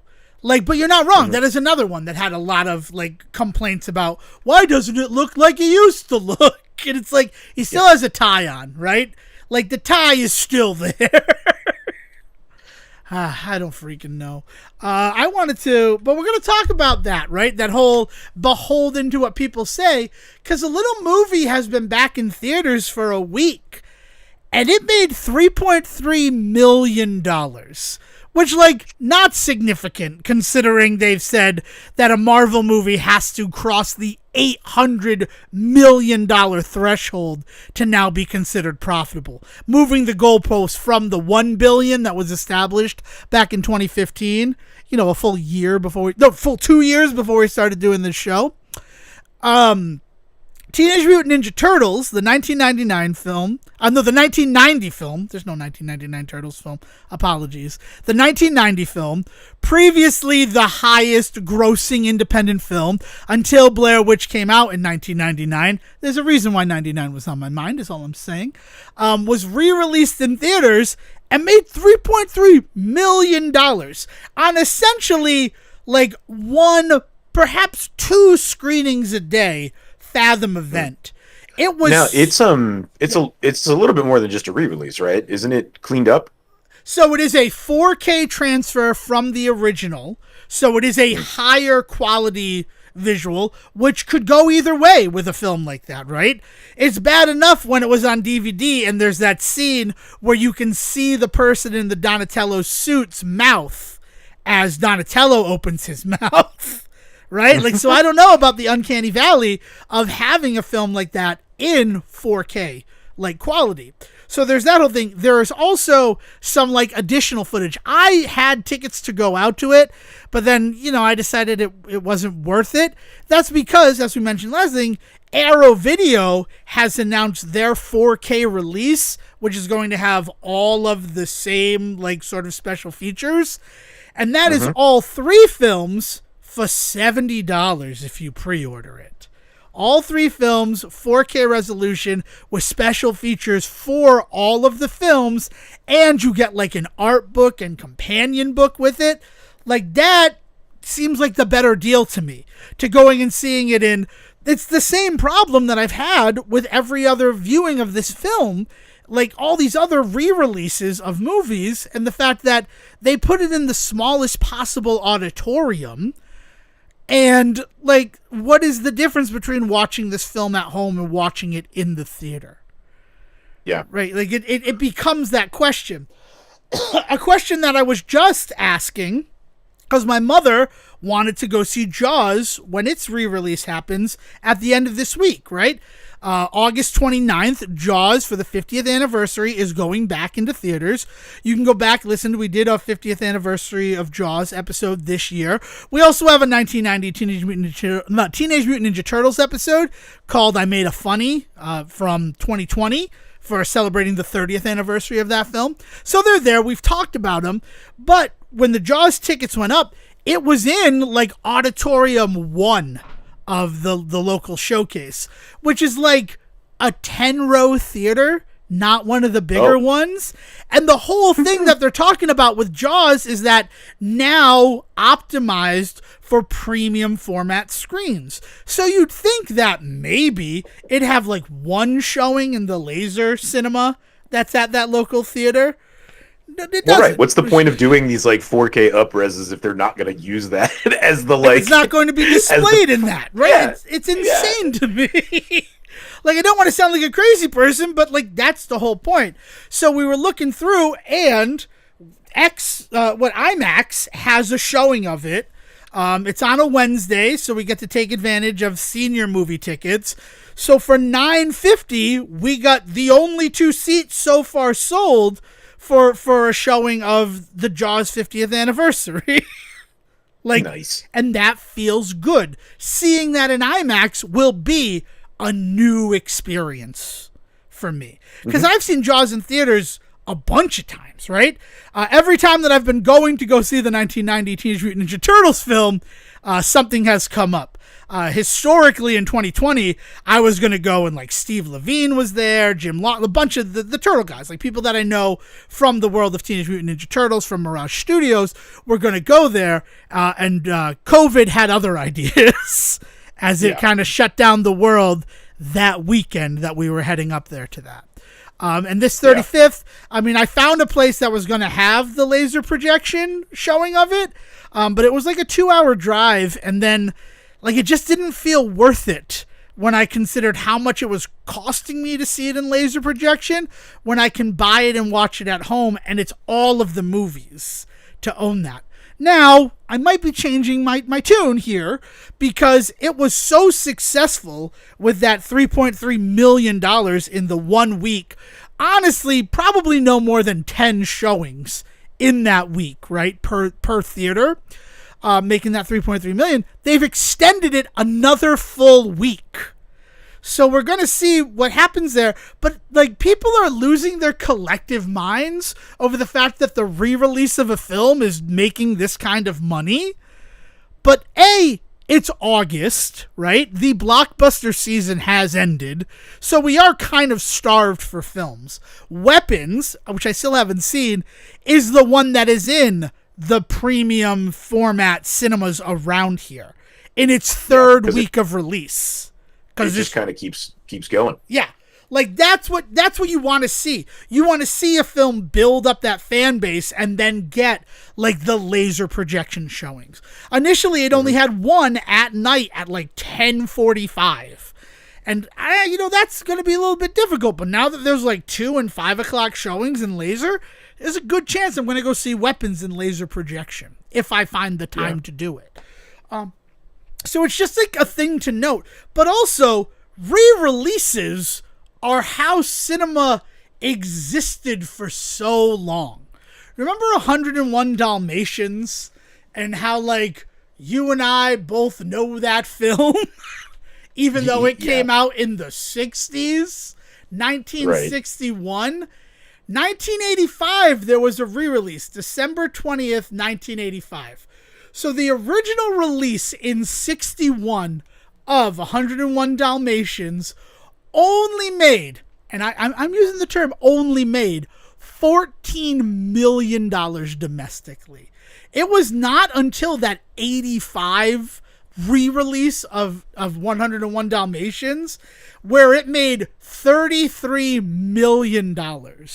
And then again, in 1991, they re-released fucking Dalmatians in theaters, 101 Dalmatians in theaters, and it made $60 million. That's just domestically on all of those things, because they weren't tracking internationally yet.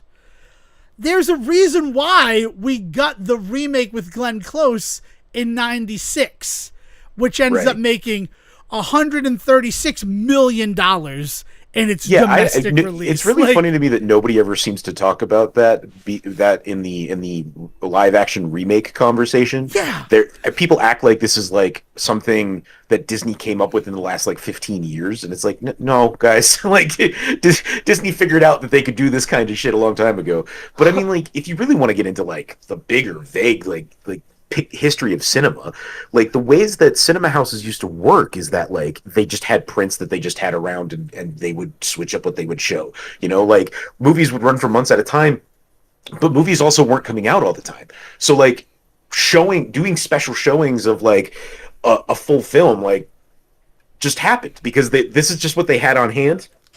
And they wanted to make some money, so they would show The Wizard of Oz one weekend because that's what they had around. Like this is not an unusual practice for cinema, for specifically theaters to do, right? Because like the whole concept of the film theater was an evolution of actual theater, right? And live theater, and live theater is consistently about staging the same productions stuff. And things like that, right? So like the whole thing comes from an art form that was built around the idea of reinterpretations and redos and remakes. This is a larger conversation than what you're talking about, but like this idea of re-releasing movies or remaking like movies to then put in front of people to just tell the same story again is not new or unique to cinema, and definitely not new or unique to cinema in the last 20 years.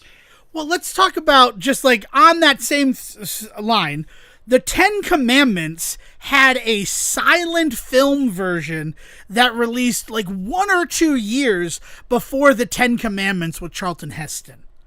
And it was the same director. The reason that director gets to do the Charlton Heston one is because he did this incredible silent film version of the Ten Commandments, and they're like, hey, we're doing this as a talkie, we want this guy to direct it. And then, for however you feel about Charlton Heston, however you feel about the Ten Commandments, it's undeniable that Charlton Heston's Ten Commandments film is a historic piece of cinema. Like, Yeah. it's one of those things that, like, is studied, and it's a big deal. I'm gonna look up the director's name because I feel kind of bad. But I mean, like, but you know, it's a historic piece of cinema, both for what it is on screen and also what happened behind the scenes in making a biblical epic. I also think of Cleopatra the same way, a movie that famously I think they filmed for like 3 years, didn't they? Right, yeah, and then ended up being a big disappointment. Yeah, but part of what was going on was that it became jobs for people. It became like it became its own industry for like a little bit. These epic films at the time were kind of like their own little like world of finances and jobs and like movies like that are fucking wild. It's what makes the big epic films like Avengers Endgame and Justice League and these like huge pictures that people are that people are like, why are they pumping $1 billion into this and hoping to get $1 billion back? Because that's what Hollywood has always done. Yeah, yeah. So it's Cecil B. DeMille. So I feel pretty okay looking that up. And actually, his 10 Commandments was a 1923 film that then in 1956 they're like, hey, do you want to direct the talking version of this story? Right. Like, then that right there that's huge in terms of what we're talking about with remaking and restaging things. And re-releases, yeah, it used to do it. I mean, I love movies, right? I undeniably that I love movies. And part of that comes from my mother growing up in a house where every Saturday, regardless of if they'd seen the film or not, her entire family walked to the local cinema and saw the noon show. So they ended up seeing like Jaws like 12 times because it was all that was playing in the summer of 75. Right? Like, that's just what you did. Mm-hmm. And the fact that it's been like forgotten, or like people still want to go to the theaters, they'll go see re-releases. It's like, yeah, but we've always done that. That's like inherently part of cinema. What are you doing? The problem is that a lot of the voices online are people that didn't. There's a whole generation or two of people that really have a different view of how the world works than we do, I think. You know, and like this is true, like it's throughout history, right? As we get through the stuff, we're getting older, and so kids are getting further and further away from our experiences. And, you know, it just makes me think, like, I'm sure that there were assumptions and stupidity that I made when I was a kid. I was actually weirdly having this conversation in a completely different, like, genre of entertainment, in people talking about death metal, and specifically, like, Northern European death metal, and how there is a huge kind of movement within the fan bases for that right now, younger fan bases, to talk about how like their stuff is just so hard and edgy now, and like people like old fans wanting to be like, you don't remember when people in this industry were like murdering each other for satanic rituals, not because they actually believed in Satan, but just because it was the cool thing to do, right? Like this was shit that was actually going on in like this 80s and early 90s. Was like there were like Nazi, like outright outspoken Nazis in this genre that were talking about how they, you know, they were gonna like take back like the motherland and shit like that as part of this genre. Black metal type shit, and like you don't understand how fucking hard it used to be, but these kids just don't know because it was uncouth for 20 years to be that way. So guys really kind of evolved out of that and were much more chill and much more like cool to be around and not fucking Nazi racist assholes. And like that was cool and a great evolution for the genre, honestly, to make it much more accessible to people, which is what you want with your art. As much as you want it to be like controversial and edgy, you still want people to actually like come around to it, right? I would think, maybe not, maybe that's the kind of artist you were, that's the kind of artist they were in the 80s and 90s, right? But this idea now that like kids think of that old shit as soft somehow, and it's like, no, we just don't We just don't hold up the hard shit, right? And like it's a really interesting kind of thing happening in the fan base now because, and I think you can see this in other fan bases, what it's doing is like the pendulum is starting to swing the other way. There's a lot of kids that are starting in this black metal shit that really want to go harder and edgier than the music they think before them came. And like, how far do we let that go before we put a stop to that shit? Because if we start letting a bunch of like Nazi black metal bands rise up, like what is that going to say about the world? I don't know, probably whatever it says about the world right now, but we're too late in the episode to dive into that exact topic. But you're right. I mean, you are definitely right about metal getting harder and things like that. I listened to a heavy metal recording of the song Closer by the Chainsmokers featuring Halsey. And I'm like, nice. This sounds like Gwar. And like, and that's such a weird thing to say, but it's like they have the same sort of production on their voices that Gwar does. And I know that a lot of that was actually the singer of Gwar doing that with his voice, right? But they're using it with production. But I think there's also something about Gwar in that, like, there's also kind of an acknowledgement of the ridiculousness of the situation. Like Gwar is a phenomenal band, but also at the end of the day, they're silly. Gwar is silly. Like, that's part of their whole fucking vibe, right? Yeah. And there is something about doing a metal version of the Chainsmokers that I think is inherently silly.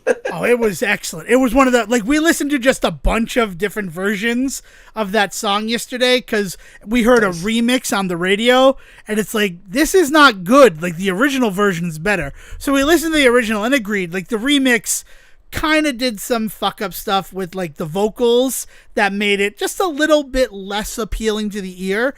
And then we listened to those covers, finally finishing on the heavy metal one, and it's like, this is really good, if not a little overproduced. But that was also a time in metal was like when all music was overproduced. It came from metal too.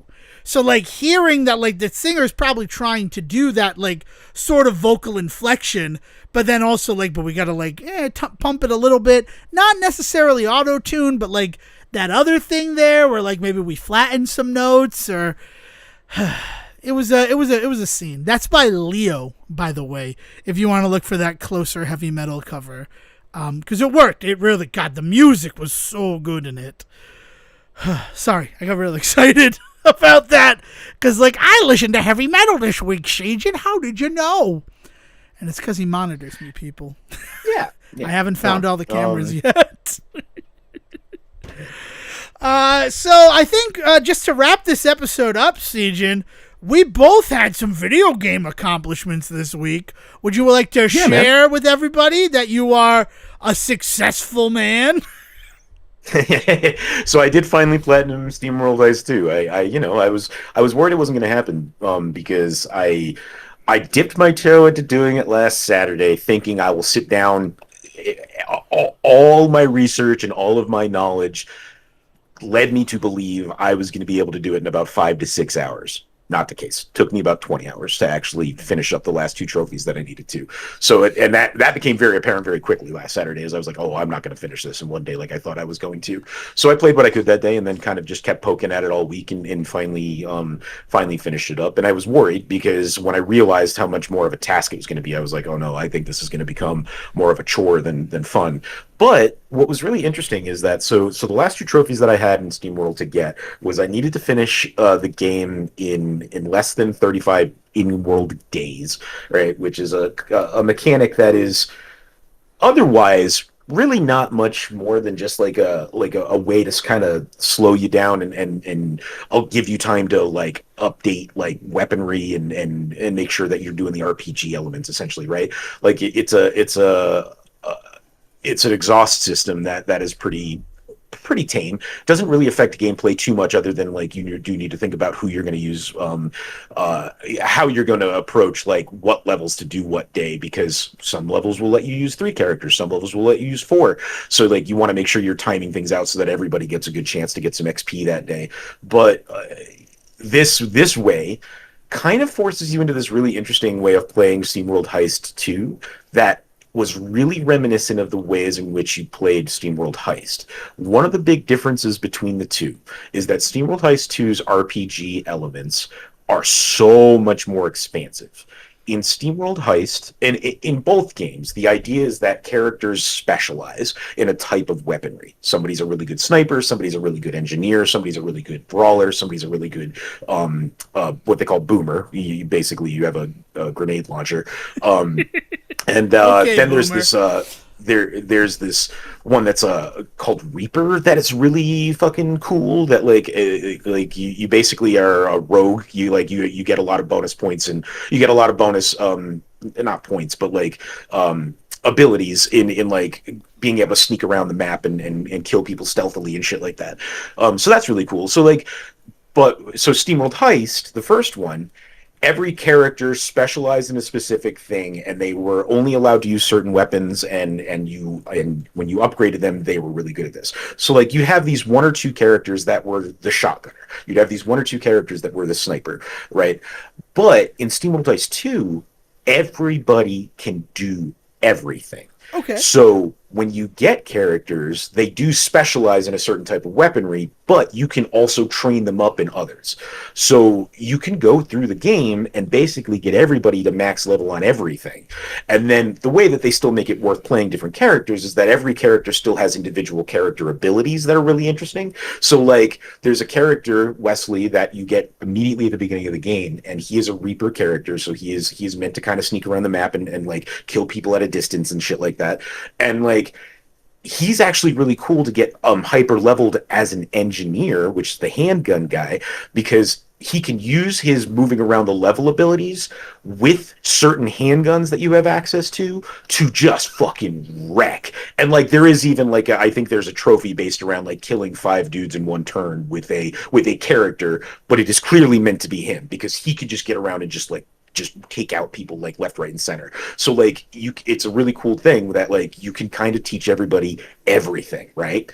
However, when you're on a time limit like this in finish in 35 days, it really kind of reverts back to like SteamWorld Heist, where it's like, okay, I'm just going to work on this is just my guaranteed sniper. This is just my guaranteed shotgunner. This is my guaranteed like grenade launcher guy. Like you basically end up hyper focusing on each of the characters. You do get to a point where you can do a little bit more like flexibility late game, but most of it was me just basically like, all right, I'm not going to worry about giving these guys different weapons. I'm just going to make sure they have the best kind of weapon for what they specialize in. And like ability wise, I'm going to make sure that I'm putting like the unlocks and ability stuff towards like specifically upgrading their personal abilities, rather than worrying about like sub upgrades and shit like that, because you can upgrade your ship, but it's the same currency that you can use to upgrade your people. So like you have to make choices sometimes of like, okay, do I want to like give myself more armor on the ship, or do I want to let this guy be able to take out 3 people instead of 2 in a turn, that kind of shit. And so like you have to think a lot more about those kinds of upgrades as well. So it really focused my play style in this game that was interesting and fun. So it was cool. It was cool to do that. Excellent. I'm happy to hear that you had fun with it, because I'm happy to report, have finished Shadow Labyrinth. And there's one trophy I haven't gotten. Well, 2 if you include the platinum that I will get once I unlock that trophy. And that is to unlock all of the perks. And that is, you talk about this is going to become a chore. That's going to become a chore. Because it means perfect clears of all 12 mazes to get one of the perks. Additionally, I need to find 20 more sparkling stones within the world plus of the game. Plus 250 Riddler trophies. Right? Like, it's just insane. And there's no way to track them, right? There's nothing that does it. But, like, I got to get that 98 sparkling stones. I've turned in 78 of them. I need to get 98 of them to unlock Anne Polane's gift, which will then open up the ability to purchase additional perks from the stores. And then I have to make sure that I have enough gold to buy them, called Aura, and I need to make sure I have the resources, which Shadow Labyrinth, if there's one thing that's broken in that game, it is the resource collection system. Like there's a bunch of like bosses that you feel like it'll be one time, but they respawn after however many in-game hours. So you can keep fighting them, but sometimes you'll beat up a guy and you'll get 4 of the rare like drop that they have. Sometimes you'll beat them and you'll get 1 of the hyper common drop that they have. These are bosses that like are not all the time there. It's not like you can reload the save file right before you fought them and fight them again. It saves when you beat them. And then you have to wait until they respawn to get that stuff.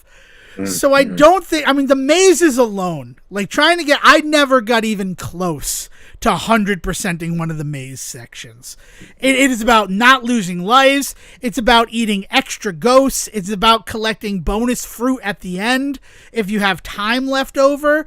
Like, it is such an absurd level for this one trophy that's going to unlock it. But I have finished it. It's a pretty good story overall. I don't know if I would recommend Shadow Labyrinth to anybody. Honestly, if I could go back, I'd probably tell myself you should wait until this is on sale. Because it's like, it's a Metroidvania, but it's not. You really only get like a hook shot ability, a double jump, and an air dash. Those are the only like Metroid exploration upgrades that you get. Your sword can be upgraded 10 times, but there's really not a huge difference between a level 1 sword and a level 10 sword.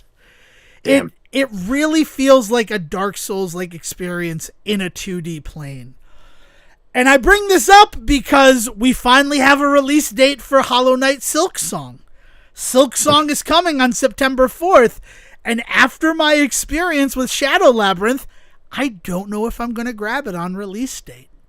That's where I'm at with it. I feel a little weird about that. Silksong is such its own animal, though, right? Like besides just kind of like the game loop feeling of the two, what else do they have that's related? I mean, just the game loop feeling of it all. Like, that's the thing. But I mean, from my time with Hollow Knight, it was such a large world that at points it just like became discouraging to keep playing it. And one of the issues there is because I didn't start Hollow Knight on release. I came to Hollow Knight later, so all of the DLC was just incorporated into the game. So I felt okay, I'm in the Beehive now. Clearing the Beehive will probably give me an item or ability to get to those areas I know I can't get to yet. And you clear out the Beehive and you get like, you can honey drench your health. So like you can take extra hit for every health point that you have. Which, like, that's a bonus thing to have, but it's a bonus. It's not, like, something necessary for exploration. Also, I don't know if that's what you get. That is just, like, my memory trying to recall. Hollow Knight crazy... By the very nature of it being DLC, it couldn't be game significant. It really couldn't be gameplay significant, right? But because I didn't know that it was added to the game, I thought it was, like, the next logical place to go to get the next exploration move. Yeah. So, like, one of the reasons why I want to be on Silksong on day one is because of I don't want to have that experience that I had with Hollow Knight.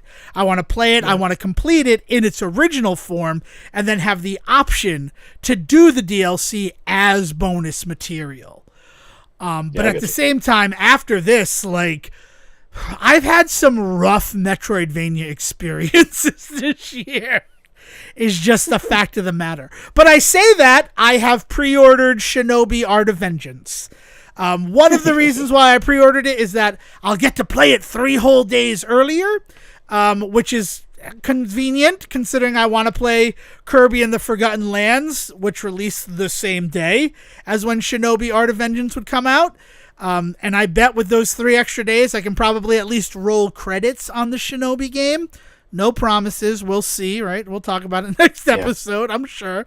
If not the episode after that. But also, with Kirby and the Forgotten Lands, after we finish this recording, I'm going into Donkey Kong Bonanza mode.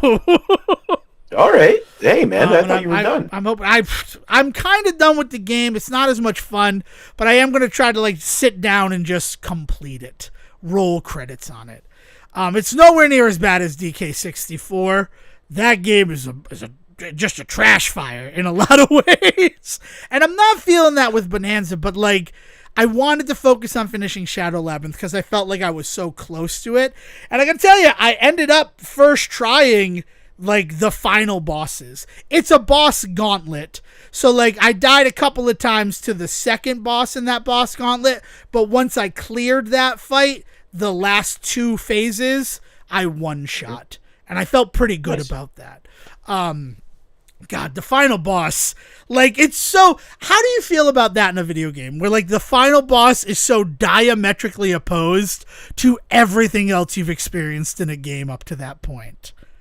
I think that if it's I think that if it's organic and celebratory, I think it can actually be really fun because I'll point to, I know everybody's comparing the two, but I will point to Mario Galaxy and the ways in which that last moment when you capture Bowser, right? And like and Mario the ways Odyssey. In which that is Sorry. You've not done any, I mean, in some ways you've kind of done something like that the whole game, but not to that level. And like the destruction and the running through and the mechanics of playing Bowser are all kind of like new and fresh in that moment. So it's kind of wild, but also there's so much history with like Bowser and Mario that like, you know, in a way, like it kind of gets a free pass to like to do something like that because like part of the joy of that is holy shit, you're playing as Bowser in a mainline Mario platformer. Like that's wild.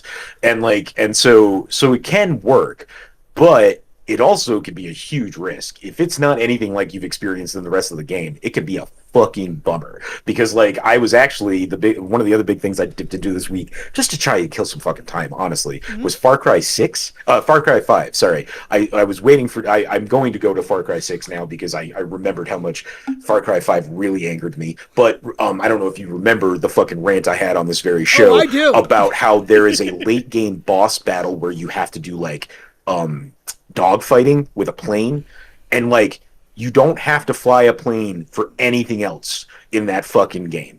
And the fact that they force you into a boss battle dogfight after not really pushing you to need flying a plane anywhere else in that fucking game was a fucking nightmare because it became like a goddamn flight simulator dogfight. And it's just like, this is not why I'm playing fucking Far Cry. This is a far cry from what I expected in this game, Ubisoft.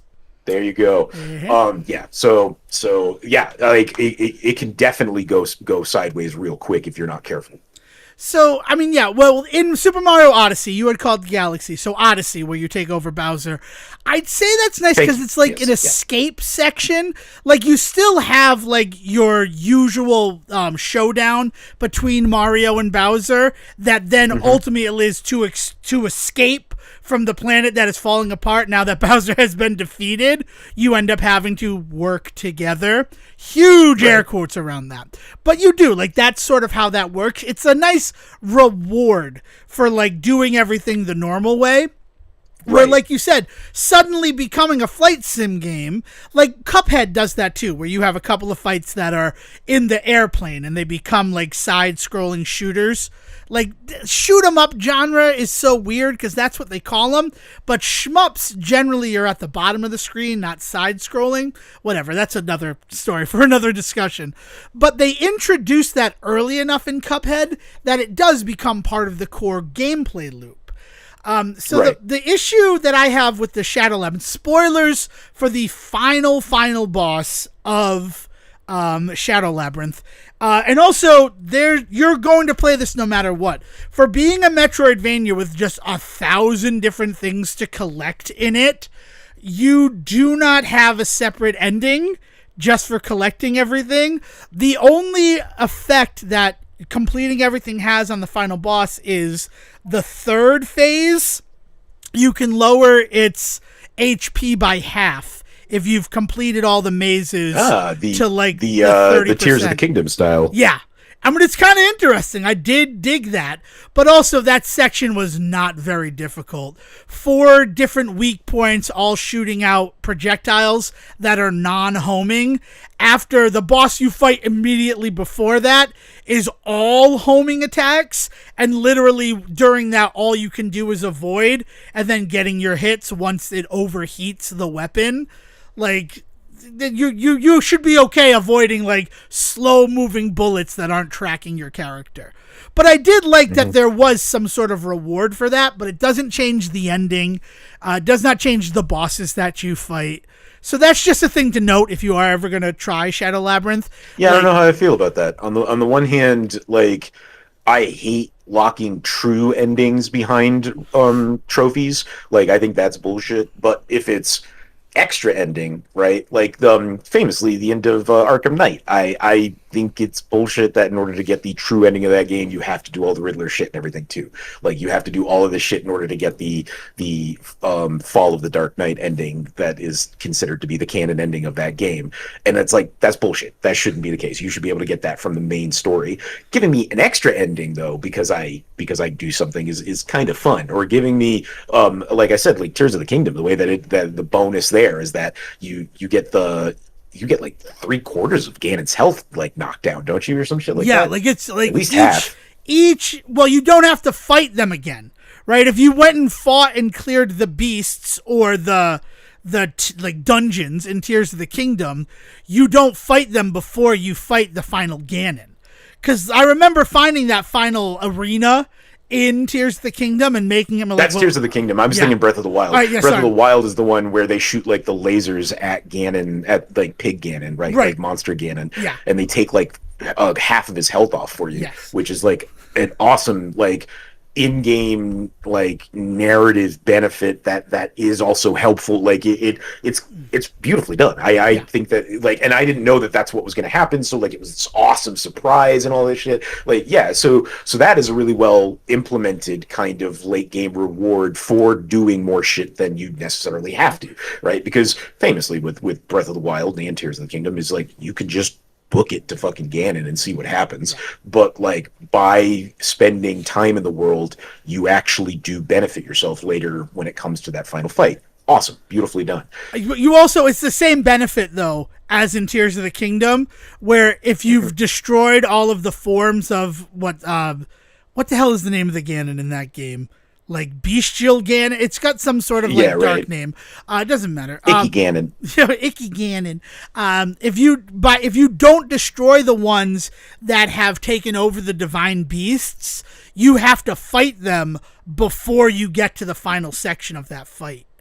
Like that and is part also of it. you get the spirits, right? You get the and they come with you and they help you in that fight and stuff. Exactly. But if you don't have them, you won't have the spirits, but you also it becomes a boss rush, that final fight too. So in addition to having to fight the final form of Ganon without the benefit of the divine beasts weakening him, you have to fight through the 4 divine beast bosses and then fight Ganon. And you really only have the 1 health bar, right? Hopefully you bought a bunch of food to heal yourself, because if not, you're going to get fucked over. Cook them apples. Or you're like a speedrunner who like doesn't need any of that shit, and you just know how to do it. But yeah, like it's one of those situations. And I like that. I do enjoy that. Where like interacting with the world, finding things gives you a bonus, but not necessarily a different ending. So that's another thing to do. But the final fight, you have a mech throughout almost all of Shadow Labyrinth. You unlock the ability to turn into like a big Pac-Man centered mech that can run around and attack. But if you use that in boss fights, the way that you reclaim the ability to be in the mech is by eating enemies out in the world. So if you use it in a boss fight, since none of them have ads really, there's no way to get the mech back, right? So you have like 1 chance to use the mech, and the mech. I think that's cool. I think that sounds like a good restriction, but how does it feel when you're actually playing? So the mech it's actually really interesting when you're playing it, because you have like your health vials, a la like the Estus flask in Dark Souls. So then you go through those to get through the fight, and then like your last ditch effort is to activate the mech, or you activate the mech in the beginning, you do a bunch of damage as the mech, and then you still have ways to survive in Swordman form. Like, you have vials and ways to do it. Because the mech, in addition, has its own hit points. And as you take damage, like, the length that you're able to stay as the mech shortens. But the final boss, the whole fight is meant to be done in mech form. To the fact that he releases two big pink, they look like power pellets from Pac-Man. And one strike from your weapon kills them, and if you eat two of them, you can go back into mech form. And that felt really good. And that was something that, like, I picked up on. If you're somebody who's doing it that first time, and, like, you don't want to prioritize relying on the mech, because in any boss fight, you can really only use it that one time. So, like, the fact that this one, it's very clearly, you have to become the mech. The mech does real damage to this thing. You can use your laser attack and it'll take off, not like a significant part. You're not taking off like a quarter of its health, but you're doing good damage if you use the, like, charge laser that the mech has that then reverts you back into Swordman form. Like, it became a really sort of easy rhythm to get into. And then if I'm the mech, I don't fucking care about my damage, right? It's just like, I have to avoid things as the Swordman. I think I finished it with, like, only having used one of my health vials because of that. But there's nothing, it's not like Puck tells you, oh, we need to eat the pink forms in order to make sure we can damage this thing. Like, it is all visual sort of stuff. And it's just so diametrically different to the approach to literally every other boss that you fight in the game. Interesting. Yeah. And I mean, at the end of the day, it was a satisfying fight, but it's one of those where it's like, ooh, if you haven't, like, internalized that pink means mech, you're gonna have a bad time in this boss fight. Yeah. You know, this is wild. I don't know. This is making me think of Fallout and the the power armor suits, and like how Fallout 4 does this really interesting move with the power armor, because it gives it to you with a half battery. Essentially, you can snag a half, like, powered, like, nuclear thing down in the basement and then slam it into one on the roof, and then you fight some just regular dudes with it immediately, and you feel super OP because you're in a fucking power armor suit. And this is like something that usually in Fallout games you don't get until much later, with like a lot of effort going down very particular lines. But Fallout 4 is like, nah, you collect these all over the fucking world now. And so they give you that ability, but then they throw a Deathclaw at you, and then suddenly you realize that even in the fucking mech suit, as it were, even that is a kind of a hell of a fight. But it teaches you that, like, the mech suit's a pretty good solution for a lot of things, but not everything, right? It's this really interesting, like, teaching moment in Fallout 4. Whereas if you played Fallout New Vegas, especially Fallout New Vegas happens to be your first Fallout game of all time, you don't know much about Deathclaws or power suits or any of that, and suddenly you start walking north because that's where fucking Vegas is, and a Deathclaw comes out of nowhere and just fucking rips your guts out and game overs you. Like, you just are like, well, shit, I have no idea how to handle that. I have no concept or no clue of what's going on with that. It's a very different lesson. Yeah. It is the lesson that I learned. That's how far I got in Fallout 4. The ways in which those two games teach you some very different methods of dealing with an issue. But boy, do they teach you. Yeah. I got my power suit in Fallout 4. I'm like, that was fun. And then I fought the Deathclaw, and I'm like, oh, that's what this game's going to be? Eject. Thanks for my time with you, Fallout 4. But we're going to go a different direction today with the games I'm playing. Like, it is. Yeah. It's an interesting thing, but I was a little surprised that, like, the big mechanic for the final boss in the game was you can use your mech to your heart's content. There were times where I had, like, 6 or 7 of those pink balls on the screen. So, like, as soon as I became the Swordman, knock out 2, eat them, and I'm back in mech form. And it's not like they do any damage. They just sit there as sort of like, oh, whenever I do an attack, I vent out these little power pellets.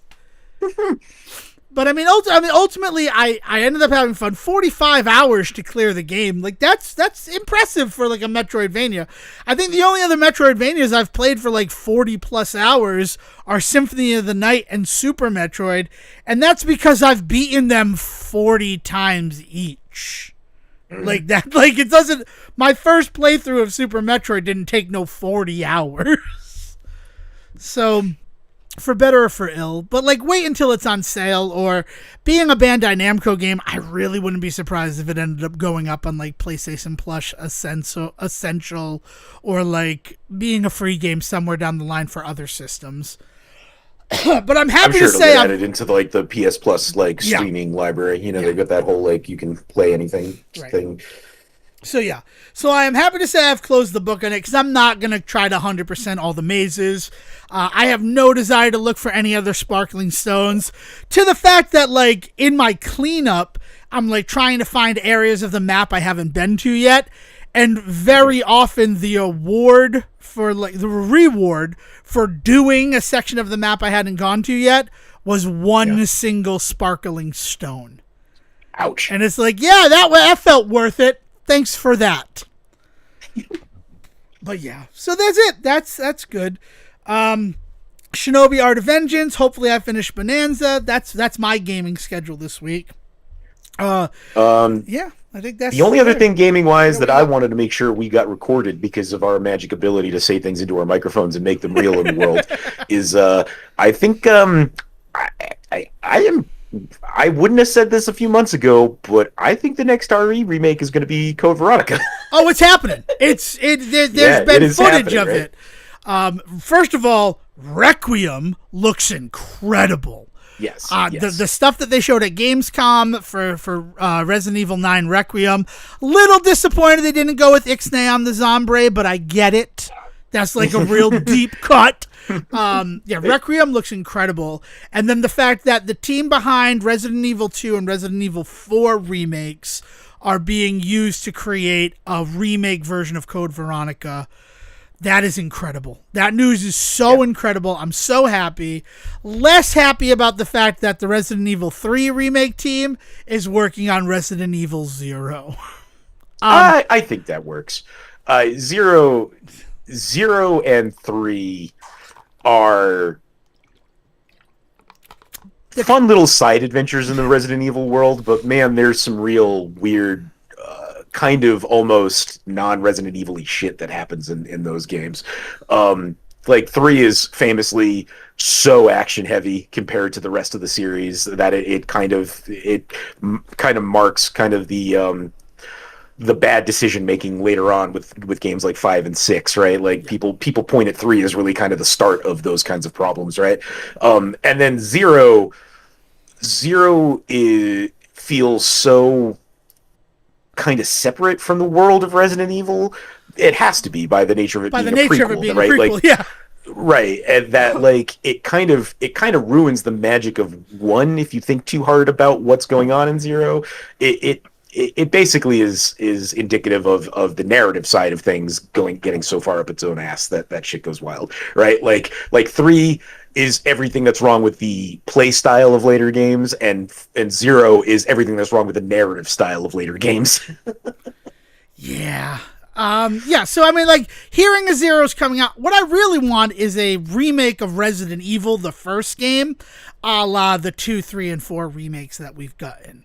Because that first remake of Resident Evil, the one that kind of kicked everything off, not in the RE engine, but, right beforehand, it does a lot of the same things that I didn't like about Resident Evil originally, with, like, the static camera angles and things like that.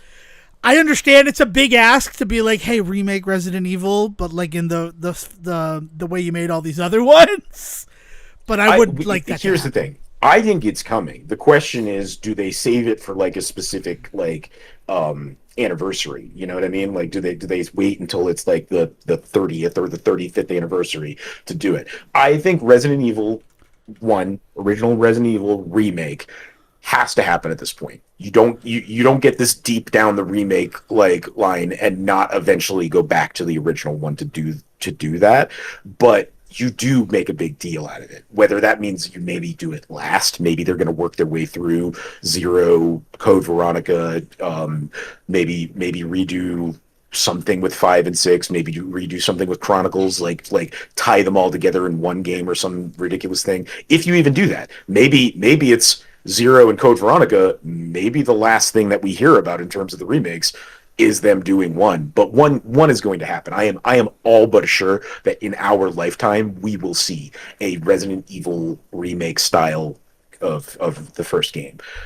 It's just a question of when at this point. And I'm not. What's the year on that? 1998, right? 96. I was actually just looking that up. So next year is the 30th anniversary, and we're getting Requiem in February.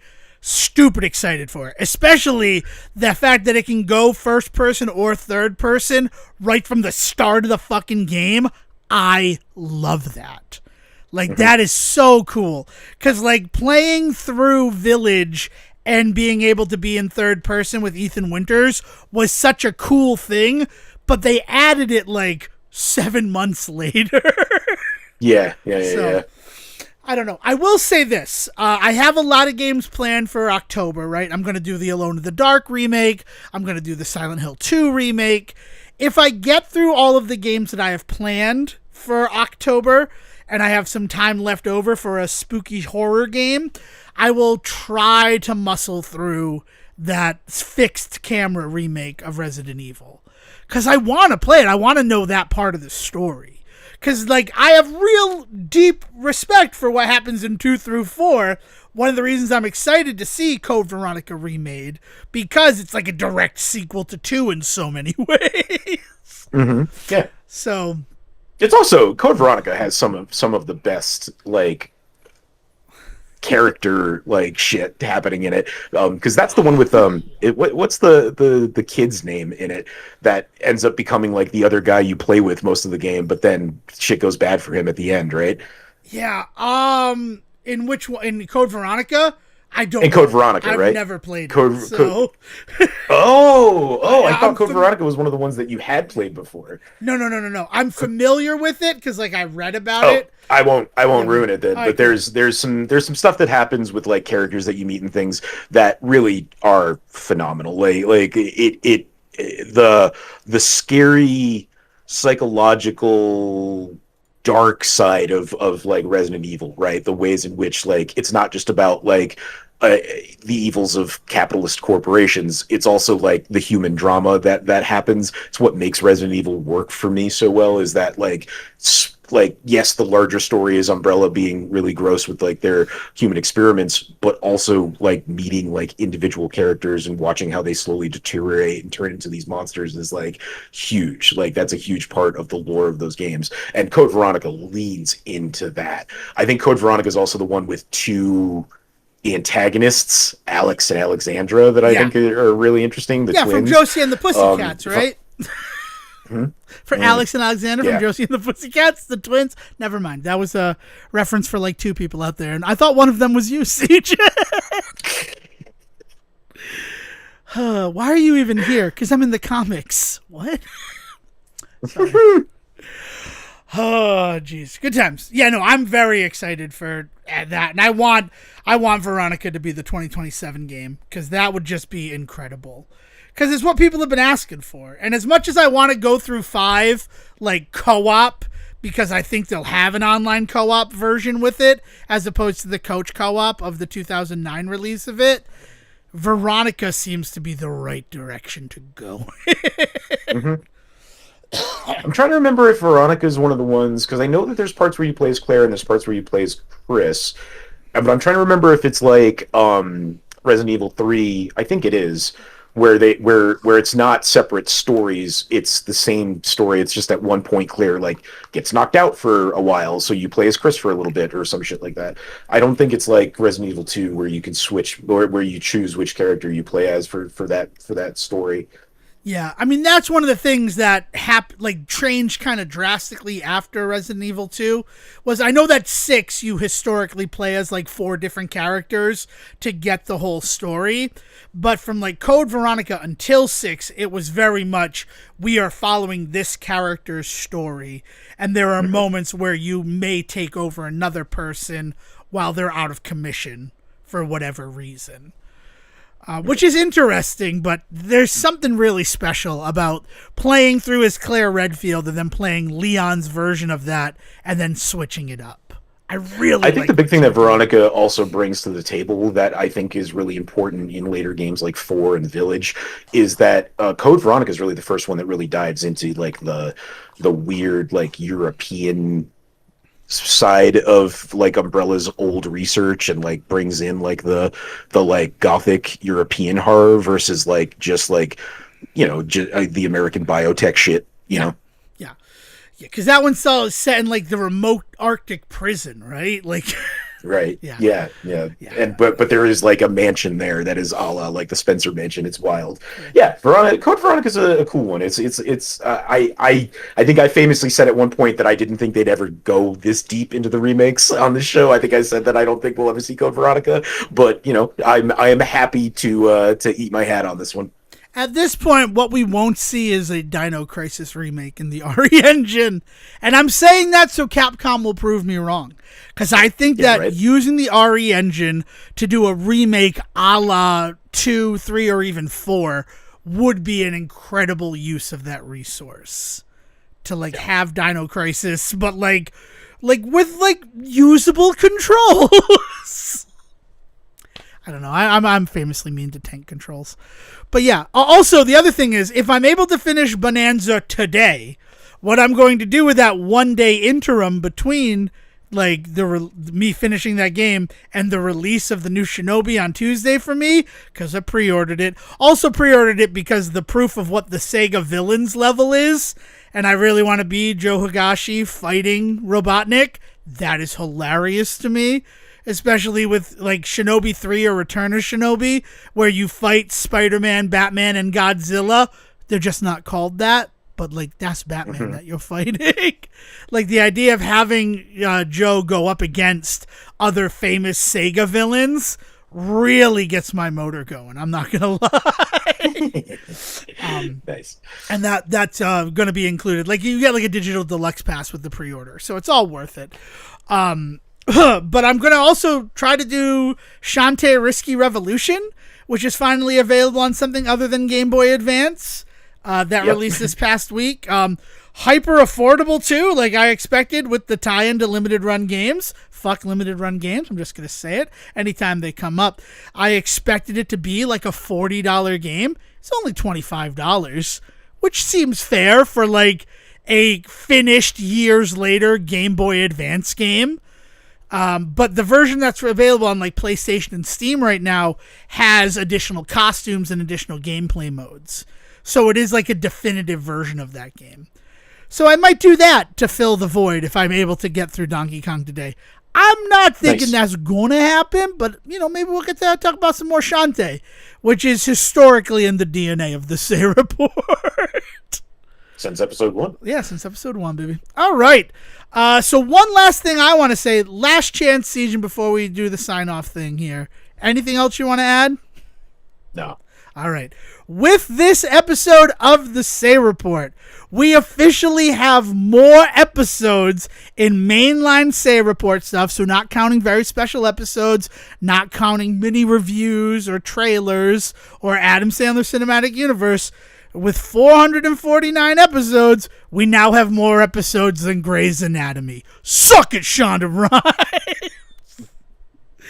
And as long as we keep going, right, the 449th episode of Grey's Anatomy airs October 9th of this year, we should be able to outpace Grey's Anatomy, which is just kind of crazy when you consider that Grey's Anatomy started in 2003. Good for Grey's Anatomy. I'm only being a jerk to it because I can, right? Who's going to stop me? You, Lieutenant Weinberg? I can be mean to the show if I want to.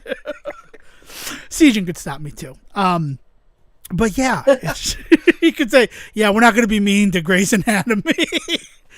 But it was real fun to say suck at Shonda Rhimes. And remember, the views expressed by Devon Decker do not necessarily reflect those of one Sejohn Saroway. But it's just another big milestone for the show. It felt pretty good outpacing American Dad. It feels really great outpacing Grey's Anatomy.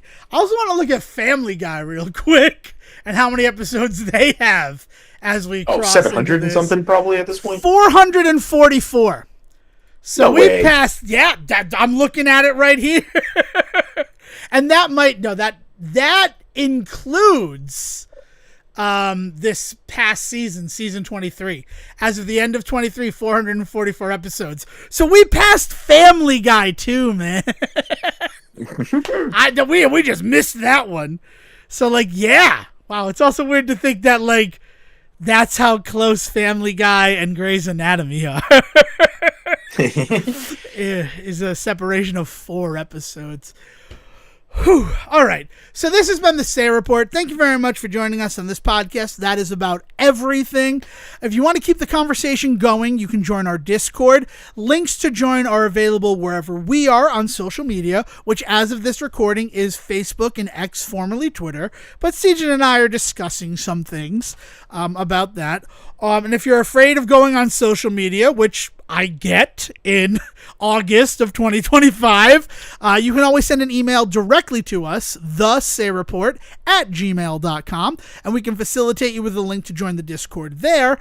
And if you're like, no, Discord is scary, I just want to talk to you guys, just send a regular email to thesayreport@gmail.com. We'll get back to you that way. And as always, if it is specifically for me, Devon Decker, or for him, Sejohn Sarwick, if you just put our first name in the subject line, it will be distributed to the Say Reporter of your choice, and the other one will have no idea what you wrote. Like, it's actually a pretty solid system. It works. I see Sejohn's name, and I'm like, forwarded to Sejohn. I'm real curious about what they had to say to him, but I'm not going to read it. Devin is a man of principles. I'm a man of principles, if nothing else, right? But that's it. So thank you so much for joining us. We will see you next episode. And until next time, William, please bring us home. Bye-bye. Thank you for listening to the Say Report with your host Devon Decker and Sejohn Sarwick. Please follow the guys on Twitter and Facebook by searching for The Say Report, and you can always subscribe on your podcast channel so this is delivered straight to you and you can enjoy it every week. With apologies to your mother, we'll see you next time.